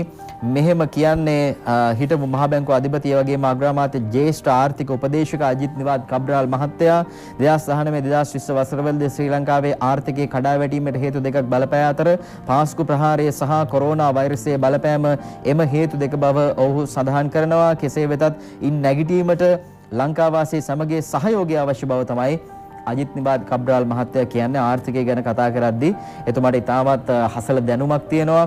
ඉතින් ඒ නිසා එතුමා කියන මේ කතා ඉතාමත් වැදගත්. මේ කාරණා සියල්ලම ප්‍රශ්නයක් අහනවා. පාස්කු ප්‍රහාරයත් කොරෝනා සිද්ධියත් ඇති වූ පසු ලංකාවේ ආර්ථිකයට එල්ල වූයේ කුමන බලපෑමක්ද කියලා එතුමා පිළිතුරු දෙනවා. පාස්කු ප්‍රහාරය එල්ල වෙනකොට අපේ රටේ ආර්ථිකය සැහැණ දුරකට දුර්වල වෙලා තිබුණේ. ඒ ප්‍රහාරයට වසරක් ගත වෙන්නත් කලින් කොරෝනා ප්‍රශ්නය මතුවුණා. අද වෙනකොට අපේ ආර්ථිකයට සෑහෙන පීඩනයක් තරජනයක් එල්ල වෙලා තියෙනවා. ඒක අපි පිළිගත යුතුයි. කොතනින් ප්‍රශ්නයක් පැන නැගුණත් කොතනින් පීඩනයක් ආවත් අපි මේ පීඩනයට මුහුණ දීම අවශ්‍යයි. අපිට කියන්න බෑ මේක වෙන කෙනෙකුට තිබුණු ප්‍රශ්නයක් වෙන කාලයක සිට තිබූ ප්‍රශ්නයක් කියලා. මග අරින්න බෑ. සියලු දෙනාම එකතු වෙලා ආර්ථිකය ශක්තිමත් කරන්න ඕනි. ජනතාවට සහයෝගය ලබා දෙන්න ඕනි. රුපියල් 5000 දෙන එක අමාරුයි තමයි. හැබැයි ඉතින් ඒක දෙන්න ඕනි කියලා එතුමා කියලා තියෙනවා. ඒ සම්බන්ධයෙන් තමයි ලංකාදීපය මේ ආකාරයෙන් තොරතුරු වාර්තා කරන්නේ. අබ්‍රා. Right, Samira. Now taking a look at some more stories making headlines in the Sunday morning newspaper. It's a story that we took a look at already, but we'll take a quick look at it now. It says polls date only after SC decision.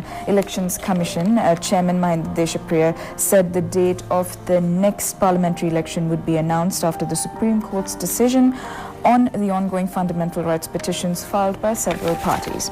Also making headlines, it says military dengue patients, 6 in self-quarantine, recover. 6 military officers who have been diagnosed with dengue fever while in self-quarantine have now recovered, the Sunday morning learned. Also making headlines, as we know about the curfews, it says Colombo and Gampaha curfew continues in 2 districts. Finally making headlines, it says low-income allowance of rupees 5,000, rupees 16 billion loan for May. The Cabinet of Ministers has approved the obtaining of a rupees 16 billion short-term loan on behalf of the Samurdhi Department to pay the rupees 5,000 allowance to low-income people affected by the outbreak of COVID-19. Samira? ඔව් මේ රුපියල් 5000 දීමනාව COVID-19 එක ලබා දීම සම්බන්ධයෙන් මැතිවරණ කොමිසම යම් ආකාරයක ක්‍රමවේදයක් අනුගමනය කරන්න කියලා දැනුම් දීමක් කරා. ඉතින් ඒකත් එක්කම ඉදිරියේදී ඊළඟ මාසයට රුපියල් 5000 දීමනාව සම්බන්ධයෙන් ගැටලුවක් තියෙනවා කියලයි සමහර දේශපාලන පක්ෂවල ඉන්න අය කියන්නේ. ඒ වගේම සමහරු කියනවා මෙන්න වැරදියට කාරණේ තේරුම් අරන් කියලා. කෙසේ නමුත් රුපියල් 5000 ආපහු හම්බ වෙයිද? අඟහරුවාද ඉඳලා වැඩ කටයුතු සාමාන්‍ය වෙනවා. සාමාන්‍යයෙන් රාජකාරී කටයුතු කරගත්ත අයට ඒ කටයුතු කරගන්න පුළුවන්. ස්වයං රැකියාවක් කරා නම් ඒ දේවල් කරන්න ඉඩ කඩ දීලා තියෙනවා මේ වෙද්දිත්. ඉතින් අපි හැමදාමත් තව කෙනෙකුට බරක් වෙලා ඉන්නවද නැත්නම් අපි ආපහු ශක්තිමත් වෙනවද? සියලු දෙනාම එකතු වෙලා සහයෝගය ඕනි. නමුත් අපිත් නැගිටින්න උත්සාහ කරන්න ඕනි. මේ අතරේ අරුණ පුවත්පත වාර්තා කරනවා පළාත් රෝහල්වල කාර්ය මණ්ඩලයට මුදල් ඇත්තේ වැටුපට පමණයි කියලයි මේ විදිහට කියන්නේ. අරුණ පත්තරයේ දැඩි මූල්‍ය හිඟේ හේතුවෙන් පළාත් සභා 6ක සෞඛ්‍ය සේවකයන්ට මැයි මාසයේ වැටුප් ගෙවීමේදී අතිකාල දීමනා, නිලැඳුම් දීමනා සහ හිඟ වැටුප් ගෙවීමට නොහැකි බව වාර්තා වෙන බව තමයි මේ විදිහට කියන්නේ. වැටුප් සෑදීමේදී වැටුප පමණක් ලබා දීමට හැකි බව එම පළාත් සභා රෝහල් බලධාරීන්ට දැනුම් දීලා තියෙනවා. මැයි මාසයේ වැටුප් ගෙවීමේදී අතිකාල දීමනා ගෙවීමට ප්‍රමාණවත් මුදලක් පළාත් සභාවලට නොලැබීම මීට හේතුව බව තමයි මේ විදිහට අද තොරතුරු වාර්තා කරලා තියෙන්නේ. ඉතින් පළාත් සභාවලට සල්ලි එන්න විදිහක් නැහැ. ඒ වගේම එතනින් එහාට පළාත් සභාව යටතේ තියෙන සියලුම ආයතන වලට වැටුපට අමතරව යම් ප්‍රතිලාභ ලැබුණා නම් මෙච්චර කාලයකට ඒව ලබා දෙන්න විදිහක් නැහැ. හිර වෙලා තියෙනවා සල්ලි නැති ප්‍රශ්න කියලා මේ විදිහට තොරතුරු ගේන්නේ. මේ අතරේ අරුණ කියනවා මහා ඡන්දයේදී මහා මැතිවරණයේදී ඡන්ද මධ්‍යස්ථාන වලට PHIලා යොදවන්න PHI මහත්තුරු යොදවන්න සූදානමක් තියෙන බව. ඒ අනුව COVID-19 පැතිර යාම අවම කිරීමේ සෞඛ්‍ය උපදෙස් නිසියාකාරව සිදු කිරීම සඳහා මහජන සෞඛ්‍ය පරීක්ෂණවරුන් යෙදවීම සම්බන්ධයෙන් මැතිවරණ කමිෂන් සභාවේ අවධානය යොමු වෙලා තියෙනවා. මැතිවරණ කටයුතුවලදී සාමාන්‍යයෙන් සෞඛ්‍ය කාර්ය මණ්ඩලය යොදා ගන්න ලැබුවද මෙවර පාර්ලිමේන්තු මැතිවරණය සඳහා ඊට වඩා වැඩි සෞඛ්‍ය කාර්ය මණ්ඩලයක් යොදා ගැනීමට කොමිෂන් සභාවේ අවධානය යොමු වෙලා තියෙනවා. ඉතිහාසයේ මම හිතන්නේ කවමදාකවත් PHI මහත්වරු මහජන සෞඛ්‍ය පරීක්ෂකවරුන් මැතිවරණ රාජකාරිය සඳහා යොදාගෙන නැතිව ඇති සෞඛ්‍යමය කාරණා සඳහා. ඉතින් එහෙමත් අපිට ඡන්දයක් තියන්න සිද්ධ වෙලා තියෙනවා. මේක ගෝලීය වසංගතයක්. ඒ නිසා අපි හැමෝම යම් ආකාරයක සැලකිලිදායකව කටයුතු කරන්න ඕනේ. එහෙම නොකරන අය සම්බන්ධයෙන් නීතිය කියා දෙන්න ඕනේ. නීතිය ක්‍රියාත්මක වෙන්න ඕනේ. ඒ වගේම සෞඛ්‍ය උපදෙස් දෙන්න ඕනේ. ඡන්ද මධ්‍යස්ථාන වලටත් PHI මහතුරු යොදවන්න තීරණයක් යම් ආකාරයකින් අවධානයක් යොමු වෙලා තියෙන නිසා මේ අතරේ මහකන්නේ වී අස්වැන්න ඉදිරි මාස 10ට ඇති කියලා කියනවා. ගෙවුණු මහකන්නේ පමණක් ලැබුණු වී අස්වැන්න ඉදිරි මාස 10ට රටේ සහල් පරිභෝජනයේට ප්‍රමාණවත් නිසා මේ වන විට රට තුළ ඇත්තේ ප්‍රධාන මෝල් හිමියන් කිහිප දෙනෙකු විසින් නැති කළ කෘත්‍රිම සහල් හිඟයක් බව සමස්ත ලංකා ගොවි ජන සම්මේලනයේ ජාතික සංවිධායක නාමල් කරුණාරත්න මහත්තයා කියලා තියෙනවා. නාමල් කරුණාරත්න මහත්තයා මෙහෙම කියනවා. ඒ වගේම රුෂාන් රණසිංහ මහත්තයා තවත් චෝදනාවක් කරනවා මේ සහල් මාෆියාවක් ක්‍රියාත්මක වෙනවා කියලා පොළොන්නරුව ප්‍රදේශයේ. ඒ වගේම ඊයේ විශ්වාමික මේජර් ජෙනරාල් ශාන්ත දිසානායක මහත්තයා පාරිභෝගික කටයුතු අධිකාරියේ සභාපතිතුමා එතුමා ගියා පොළොන්නරුවට සහල් මෝල් බලන්න. මහා පරිමාණ, මධ්‍යම පරිමාණ, ඒ වගේම සුළු පරිමාණ සහල් මෝල් වලට ගිහිල්ලා මොනවද මේවා කරන්නේ? හාල් හංගලා තියනවද? ඇයි වැඩි මිලට දෙන්නේ? කොළඹට ගෙනෙල්ලා නැත්නම් යම් සමහර ප්‍රදේශ වලට ගෙනෙල්ලා රුපියල් 89ට හාල් දෙනවා. ඒ වුණාට වැඩේ තියෙන්නේ වෙනත් වියදම් කියලා තව මුදලක් අය කරනවා. ඊයේ ශාන්ති දිසානායක මහත්තයා කිව්ව විදිහට පොළොන්නරුවට ගිහිල්ලා ඉතින් හාල් කර්මාන්ත කරුවන්ටත් හාල් ව්‍යාපාරේ නිරත වෙන ඔවුන්ටත් මේ ව්‍යවසායකයන්ටත් ප්‍රශ්න ගණනාවක් තියෙනවා කියලා ඔවුන් කිව්වා. මේ ගානට දෙන්න බෑ, හැමුණොත් පාඩුයි. එහෙමනම් මැද තැනකට ඇවිල්ලා හැමෝටම වාසි සැලසෙන විදිහට රුපියලක් දෙකක් ලාභ ගත්තාම ඇති කියලා තමයි පාරිභෝගික අධිකාරියේ සභාපතිතුමා කිව්වේ. යම් ක්‍රමවේදයක් ඉදිරියේදී හැදෙයි හාල් ලාභයට අඩුවට සාධාරණ මිලකට පාරිභෝගිකයන්ට ගන්න. ඒ වගේම ව්‍යාපාරිකයන්ටත් යම් ආකාරයක ලාභයක් තියෙන විදිහට කටයුතු සැලසුම් කළා. ඒ වගේම නීතිය දැඩිව ක්‍රියාත්මක කරනවා කියලත් පාරිභෝගික අධිකාරියේ සභාපතිවරයා කිව්වා. මේ තත්ත්වය දිගින් දිගටම ක්‍රියාත්මක වෙන්න බෑ. හාල් හංගලා තියෙනවා නම් ඒ අය වෙනුවෙන් නීතිය ක්‍රියාත්මක කරනවා කියලා. මෝසම සක්‍රිය වීමට ප්‍රථම කොළඹ ඇල මාර්ග පිරිසිදු කිරීමට ජනාධිපතිතුමා නියෝග කරලා තියෙනවා. අද ඒ පිළිබඳව මේ වාර්තාව නිර්තදිග මෝසම ආරම්භ වීමට ප්‍රථම ජපන් ජබර වලින් වැසී ගොස් ඇති කොළඹ නගරයේ ප්‍රධාන ඇල මාර්ග සියල්ල කඩනමින් පවිත්‍ර කරන ලෙස ජනාධිපතිතුමා උපදෙස් දීලා තියෙනවා කියලයි මේ පිළිබඳව අද තොරතුරු කියලා තියෙන්නේ. ඉතින් ජනාධිපතිතුමා කියන කම්ම මේ සමහර බලධාරීන්ගේ ඒගොල්ලන්ට පේන්නේ නැද්ද දන්නේ නැහැ නේද? ඒගොල්ලන්ගේ කාර්යභාරය අපේ ආයතනයේ තමයි මේක අයිති. මේ ඇල මාර්ගය සුද්ධ කරන එක. මේක සුද්ධ කරේ නැත්නම් වෙන්නේ කොළඹ යට වෙන එක, මාර්ගය යට වෙන එක. ඉතින් එහෙම පේන්නේ නැහැ. එහෙම හිතලා මතලා එහෙම නැත්නම් තමන්ගේ තියෙන රාජකාරිය කරන නිලධාරීන්ට වඩා වෙන දේවල් හොයන අය තමයි වැඩිපුර පේන්නේ ඉන්නේ. ඒ නිසා තමයි රටේ ඉහළම තැනැත්තාට ජනාධිපතිතුමාට ඒ සම්බන්ධයෙන් අවධානය යොමු කරලා ඒ ගැනත් උපදෙස් ලබා දෙන්න වෙලා තියෙන්නේ. කෙසේ නමුත් අපිට හම්බ වෙන වැඩේ අපේ වැඩේ අපි කරනවා නම් එහෙම ප්‍රශ්න ඇති වෙන්නේ නැහැ. කෙසේ නමුත් මේ ඇල මාර්ග සුද්ධ කරන්න උපදෙස් දීලා තියෙනවා.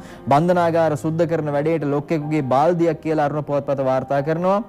මොකද්ද මේ බාල්දිය කවුද දාන්නේ? බන්ධනාගාර තුල සිට මද්ද්‍රව්‍ය ජාවාරම් හා පාතාල ක්‍රියාකාරකම් මෙහෙවන බන්ධනාගාර ගත පාතාලයන්ට මුදලට උදව් කරන බන්ධනාගාර අධිකාරිවරුන් ඇතුළු දූෂිත නිලධාරීන් වහාම මාරු කරන්නයි ආරක්ෂක අමාත්‍යාංශය සහ බන්ධනාගාර මූලස්ථානයේ ලිඛිතව දැනුම් දුන්නත් අධිකරණ අමාත්‍යාංශය ඒවා ක්‍රියාත්මක නොකරන තැනකට ඇවිල්ලා තියෙනවා කියලයි මේ විදිහට තොරතුරු වාර්තා කරන්නේ. ඉතින් බන්ධනාගාර සුද්ධ කරන වැඩේට ලොක්කෙක්ගේ බාල්දියක් තියෙනවා. ඒ බාල්දි වලට අහු වෙනවද? එහෙම නැත්නම් සුද්ධ කරන්න ගත්ත වැඩේ සුද්ධ කරලා ඉවර කරනවද?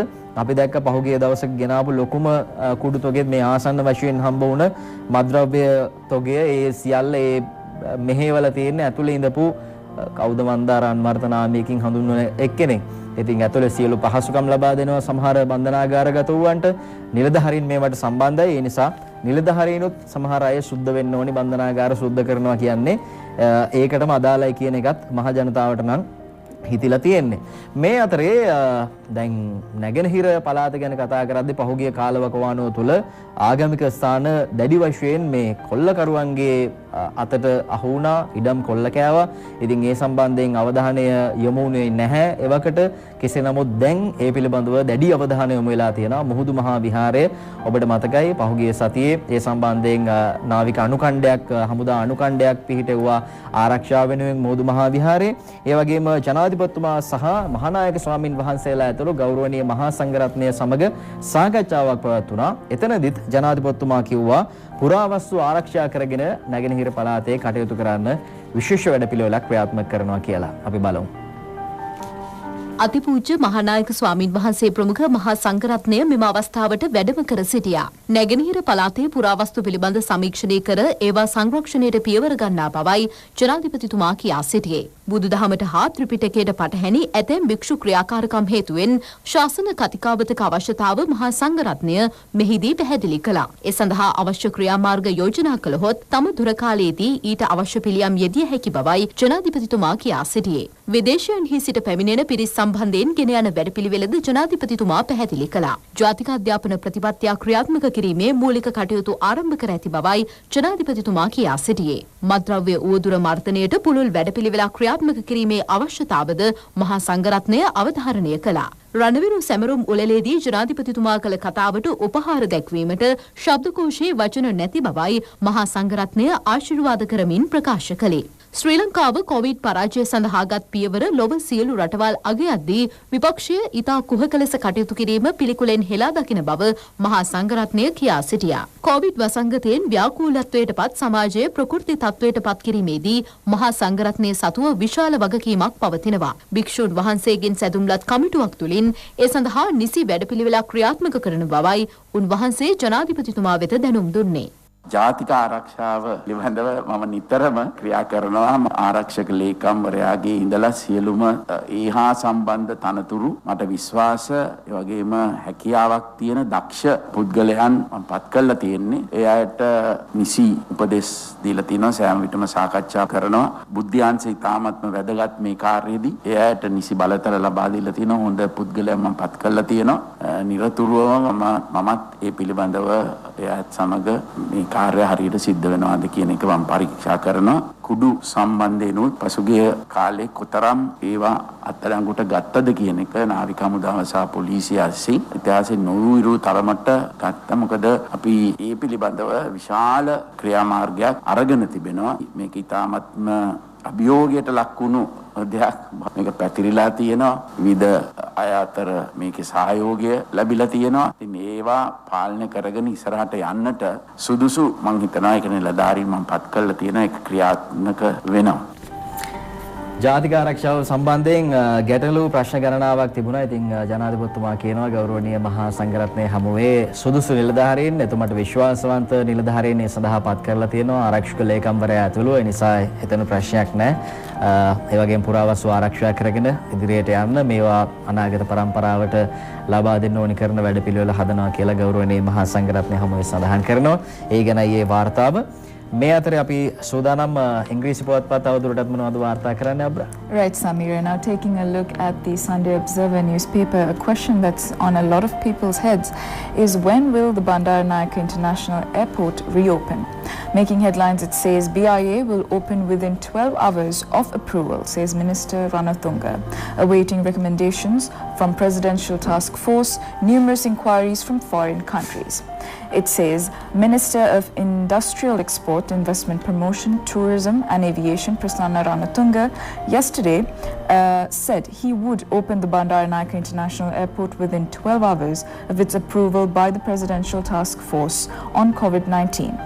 We are awaiting the recommendations of the Presidential Task Force and no sooner they approve it, I will give directions to the BIA and the staff to open the airport for full operations, he said, adding that the BIA has been used for the national carrier Sri Lankan Airlines to repatriate locals and also for other airlines, he said.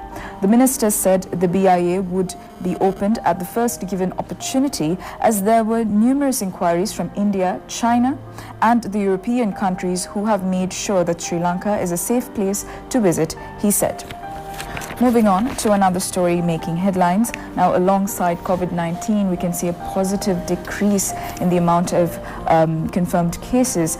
But side by side, there are rises in other infections making headlines. It says dengue, rat fever on the rise. Visit state hospitals without fear. COVID-19 is under control and there is no reason whatsoever for the public to refrain from visiting state hospitals.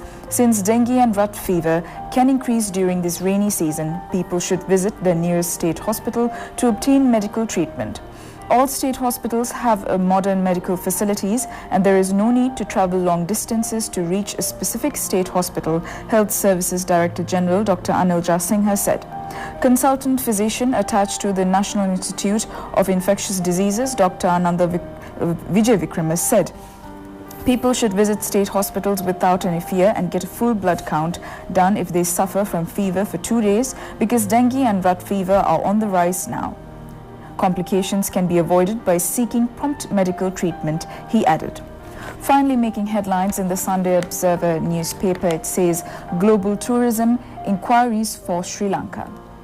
Countries such as India, China, England, Germany and Russia have made inquiries as to when Sri Lanka would resume tourism. Chairman, Tourist Hotels Association of Sri Lanka, Sanat Ukwata, told the Sunday Observer yesterday.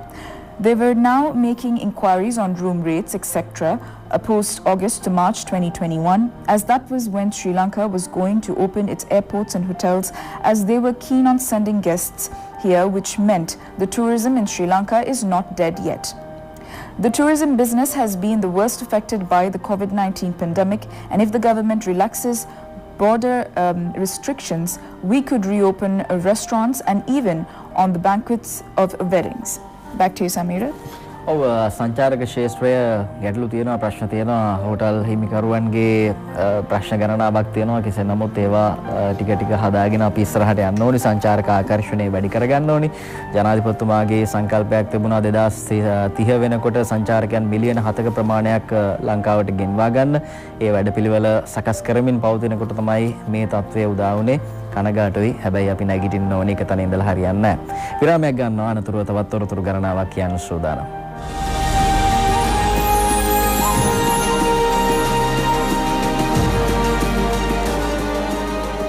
Welcome back to Weekend Sunshine on ITN's Classic Weekends. The time is 7:12 a.m.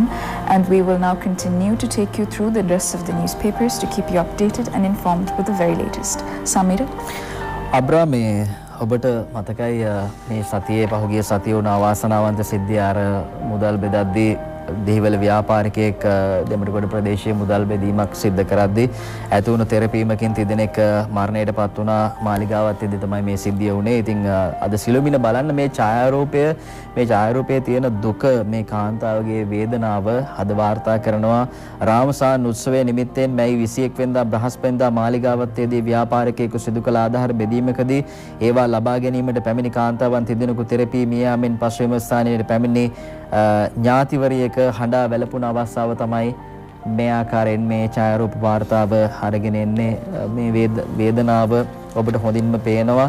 ඉතින් මේවා තේරුම් අරගෙන කටයුතු කරන්න දෙන වැඩේ හොඳයි, දෙන එක හොඳයි.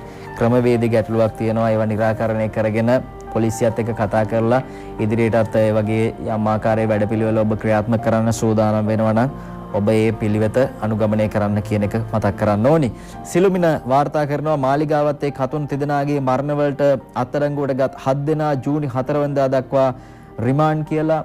මාලිගාවත්ත ජුම්මා මජීඩ් පල්ලිය ආසන්නයේ රාමසාන උත්සවය වෙනුවෙන් මැයි 21 බ්‍රහස්පතින්දා දහවල් රුපියල් 10 බැගින් බෙදා දීමේදී තෙරපීමට ලක් වූ කාන්තාවන් තිදෙනාගේ මරණය සම්බන්ධයෙන් අත්අඩංගුවට ගත ඒ සංවිධානය කළ ව්‍යාපාරිකයා ඇතුළු 7 දෙනෙක් අධිකරණයට ඉදිරිපත් කිරීමෙන් පසු ජූනි 4 වෙනිදා දක්වා රිමාන්ඩ් බන්ධනාගාරගත කරන්න තීරණය වුණා. ඒ පිළිබඳවයි අද මේ වාර්තාව.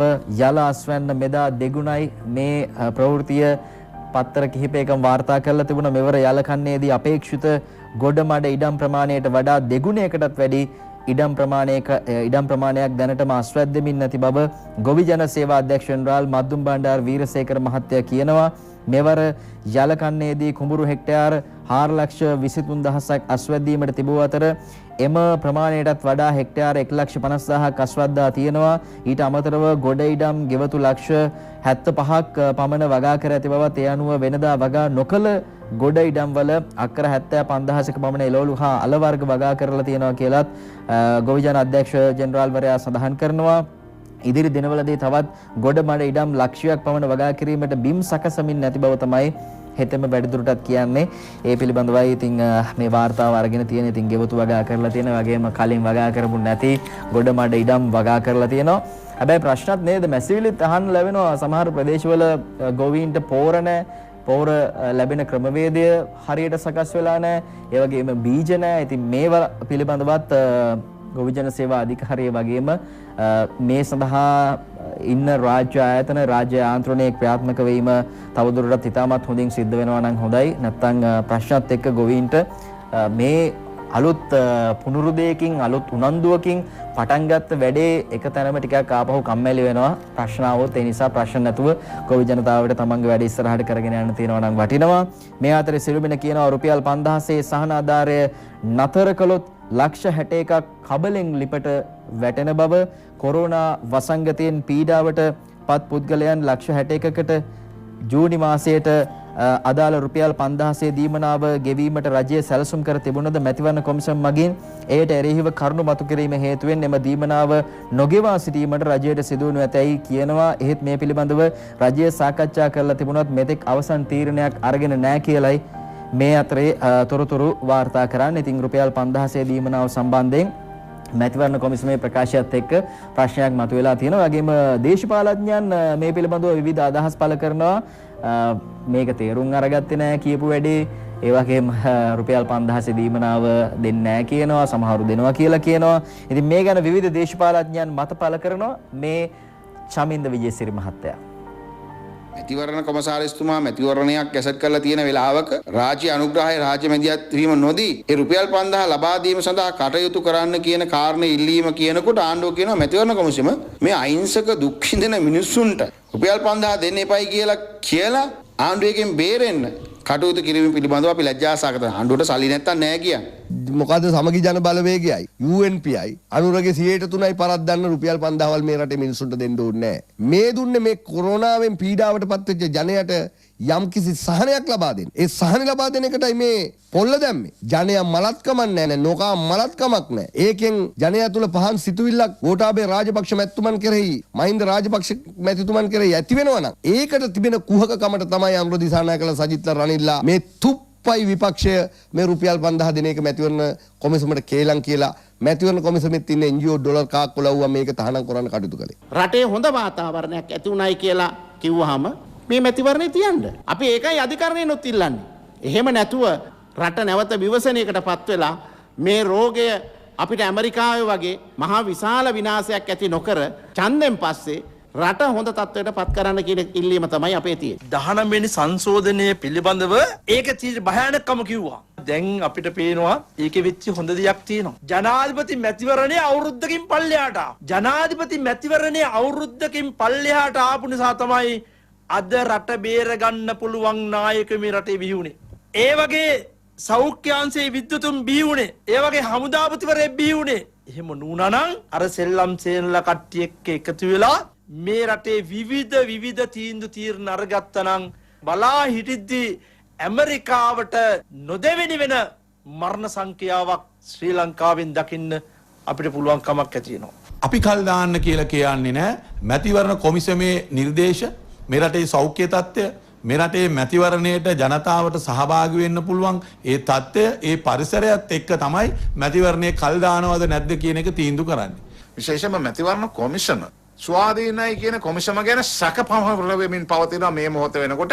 ඔවුනොත් මේ තාමත්ම අවසරාන්ත වැඩපිළිවෙලේ වක්‍රව හරි කොටස්කාරයන් වෙලාද කියලා. එක්සත් ජාතික පක්ෂයේ පක්ෂ දෙකම දෙපැත්තෙන් ඉන්න පක්ෂ දෙක දුරකථනයයි අලියයි දමල සන්ධානය සහ මුස්ලිම් කොංග්‍රසය සහ ඒ කණ්ඩායම් සියල්ලගේ එකම වුවමනා තිබ්බේ පාර්ලිමේන්තුව කැඳව ගන්න මොන විදියකින්. සෞඛ්‍ය ජනරල්වරයා පැහැදිලිව කියනවා නම් මතවරණයේ සුදුසුයි තියෙන යම් වෙනස්කම් කරමින් මැතිවරණයට සූදානම් වෙන්නයි කියලා මං විශ්වාස කරනවා. මැතිවරණ කොමිසම ලැබෙන පළවෙනි නිමේෂයෙන්ම මේ රටේ ජනතාවගේ පරමාධිපත්‍යයේ ආරක්ෂා කිරීමට කටයුතු කළ යුතුයි කියන එකයි මගේ යෝජනාව. අපි කියන්නේ රටේ මේ තත්ත්වය උඩ මලමිනිය උඩින් දේශපාලනය කරන්න එපා, ඡන්ද තියන්න එපා.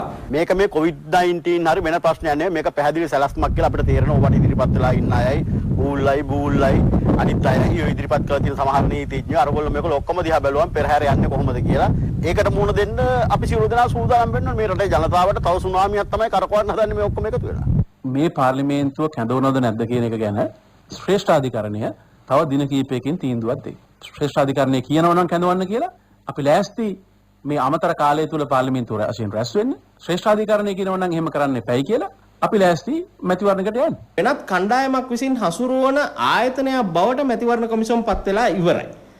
ඒක පිටිපස්සේ මැතිවරණ වලට බය සජිත් ප්‍රේමදාස, රනිල් වික්‍රමසිංහ, හකීම්, රිෂාඩ් බදුදීන්, TNA සංවිධානය ඇතුළු සංවිධාන සිටින වගක් තමයි අපිට පැහැදිලිව පේන්නේ. විශේෂයෙන්ම සෞඛ්‍ය අධ්‍යක්ෂක ජෙනරාල් අනිල් ජාසිංහ මහත්තයා පැහැදිලිවම කියනවා නම් මැතිවරණ කොමිසම නිර්දේශයක් බලාපොරොත්තු වෙනවා නම් තමන්ගෙන් ඒක ලබා දෙන්න සූදානම් කියලා මැකෝගෙන් අපි අහනවා.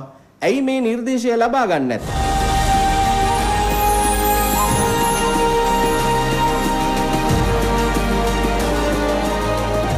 Welcome back to the show. Now to take you through the very latest in current affairs, politics, news and a lot more in a rather entertaining manner from the perspective of cartoon artists, Samira will now be taking you through the cartoons from the newspapers. Samira? අපි cartoon බලමු. අරුණ පත්තරේ තියෙන cartoon එක තෝරගන්නවා. මුලින්ම හුරේර cartoon එක හසන්ත විජේනායක හඳින්නේ මෙන්න දේශපාලඥයෙක් කියනවා සජිත් ප්‍රේමදාස මහත්තයා වගේ සෞඛ්‍යාංශ කොරෝනා වලින් බේරලා ඡන්දෙ තියන්න පුළුවන් ක්‍රමයක් හදනවලු. ඒත් හරියන්නේ නැහැ. ඒ පාර ඩෙන්ගු වැඩි වෙලාලු බං. ඒත් හරියන්නේ නැහැ. ඒ පාර ඩෙන්ගු වැඩි වෙලාලු බං කියලා සජිත් ප්‍රේමදාස මහත්තයා කියනවා. ඡන්දෙ තියෙන එක හරියන්නේ නැහැ කියලා. මේ එහෙම කියන තව කෙනෙක් අරුණ පත්තරේ තමයි මේ කාටුන් එක තියෙන්නේ. ඉතින් රීස්ටාර්ට් වෙලා තියෙනවා රට. යලි ආරම්භ වෙලා තියෙනවා වැඩ. මේ බලන්න සෞඛ්‍ය ආරක්ෂිතව රාජකාරී කටයුතු වලට යනවා, වාහන වල යනවා. ඒ වගේම වෙනස් ස්ථානවල ඒ ජනතාවේ විදිහට සෞඛ්‍ය ආරක්ෂිත ක්‍රමවේද අනුගමනය කරමින් කටයුතු කරනවා. ඡන්දේ ගැන තියන්න ඕනේ, ඡන්දේ තියන්න ඕනේ. ඒ ගැන අහන්න තියෙන්නේ මැතිවරණ කොමිසමේ සභාපතිතුමාගෙන්. එතුමාට ටිකක් අලුත් කන්දේකුත් ඇවිල්ලා වගේ පේන්න තියෙනවා. මේ ඡන්ද පෙට්ටිත් උඩින් පේන්න තියෙනවා. එතුමා කියන්නේ රට සාමාන්‍ය වෙලා රීස්ටාර්ට් වෙලා තිබුණත් එකම දේ බෑ කියන එක තමයි එතුමා කියන්නේ. ඒ වගේ චරිතයක් අරුණ පුවත්පතේ තියෙන කාටුන් එක. මේ අතරේ සිලොන් ටුඩේ පුවත්පතේ MD වීරරත්න අඳිනවා මෙන්න මෙහෙම කාටුන් එකක්. මේ වොලිබෝල් ක්‍රීඩා කරනවා අත්පන්දු තරගයක. එක පැත්තකින් අගමැතිතුමා වගේ කෙනෙක්, අනිත් පැත්තෙන් මැතිවරණ කොමිසමේ සභාපතිවරයා වගේ කෙනෙක් ඉන්නේ. රුපියල් 5000 කියන බෝලේ තමයි තියෙන්නේ. දෙපැත්තට විසි වෙනවා. දැන් නම් උඩ තියෙන්නේ ජනතාවට හම්බ වෙයිද? එහෙම නැත්නම් උඩම තියෙයිද? වෙන පැත්තකට යයිද? හිතා ගන්න බෑ. අද සිලොන් ටුඩේ කාටුනය. අසංක ඉන්දුනිල්ගේ හිඩස් කාටුන් එක අපි බලනවා. දේශීය පත්තරයේ තියෙන්නේ අගමැතිතුමා වගේ කෙනෙක් රුපියල් 5000 අරගෙන ලොරියකින් යනවා වාහනයකින් යනවා රුපියල් 5000 දීමනාව දෙන්න. මේ අතරේ අම්ෆන් සුලිකුණාටුවත් එක්ක බලපෑමක් වුණා අපේ රටේ වැස්සාව නාය ගියා. ඒකත් එක්ක වාහනේට යන්න බෑ රුපියල් 5000 දීමනාව අරගෙන අගමැතිතුමා අරන් යන වාහනේට යන්න බෑ. මගදී පස් කඳු කඩා වැටෙනවා. එක කන්දක් තමයි එක පස් කුට්ටියක් තමයි මැතිවරණ කොමිසමේ සභාපතිවරයාගේ මූණ වගේ තියෙන්නේ. ඒ නිසා බලපෑමක් එතනින් එහාට යන්න බැරි වෙයි වගේ පාර හදාගන්නකම් කියලා වගේ දෙයක් තමයි හිඩස් කාටුන් එකකින් පේන්න තියෙන්නේ. දේශීය පුවත්පතේ තියෙන තව කාටුන් එකක් හාල් මිල සම්බන්ධයෙන් පාලන මිලක් තියෙනවා. රජයේ පාලන මිලක්. ඉතින් පාලන මිල කියන බෝඩ් එක පැත්තකින් මේ නිලධාරියා අතින් වැටලා තියෙනවා. මේ රූකඩයක් විදිහට මේ නිලධාරීන්ව නටවනවා මුදලාලිලා. මහා පරිමාණ ව්‍යාපාරිකයන් සාමාන්‍ය ජනතාව පාගගෙන තමයි මේ වැඩේ කරන්නේ. බලන්න සාමාන්‍ය ජනතාවගේ ඇඟ උඩ නැගලා ඉන්නේ, පෑගිලා ඉන්නේ. කවරෙත් අහකට විසි වෙලා තියෙනවා සාමාන්‍ය මිනිස්සුන්ගේ, අහිංසක ජනතාවගේ. හාල් මිලට පාලන මිලක් තිබුණට රූකඩ යක් විදිහට නිලධාරීන් බලධාරීන් නටවනවා කළුකඩ මුදලාල්ල මහා පරිමාණ මෝල් හිමියන්. එහෙම කතාවක් තමයි මේ පේන්න තියෙන්නේ. මේ අතරේ දේශීය පත්තරේ අපි තව කාටුන් එකක් තෝරගන්නවා. අසංක ඉන්දුනිල් සොරිසර් කාටුන් එක. දෙන්නෙක් අතර කතාබහක්. ආණ්ඩුව කරන බොරු වියදම් නතර කළොත් සජිත් පාරට බහිනවලු. අමුතුවෙන් පාරට බහින්න දෙයක් කියලා කියනවා. අමුතුවෙන් පාරට බහින්න දෙයක් පාරට බහැලමනේ පාරට වැටිලමනේ ඉන්න වගේ දෙයක් තමයි ඔය කියලා තියෙන්නේ. මේ අතරේ සන්ඩේ මෝර්නිං පුවත්පත හද තව කාටුන් එකක් මේ විදිහට අරගෙන එනවා. මේ ඉන්නේ රජයේ එහෙම නැත්නම් කොරෝනා මර්ධනය පාලනය කිරීම වෙනුවෙන් දැවැන්ත ක්‍රියාමාර්ගයක් ගත්ත තිදෙනෙක්. එක පැත්තකින් අගමැතිතුමා, ඒ වගේම ජනාධිපතිතුමා වගේ කෙනෙක් මැද ඉන්නවා. ඒ වගේම තව පැත්තකින් සෞඛ්‍ය අමාත්‍යතුමිය අන්ඩර් කන්ට්‍රෝල් පාලනය කරලා තියෙනවා කොරෝනා වසංගතය.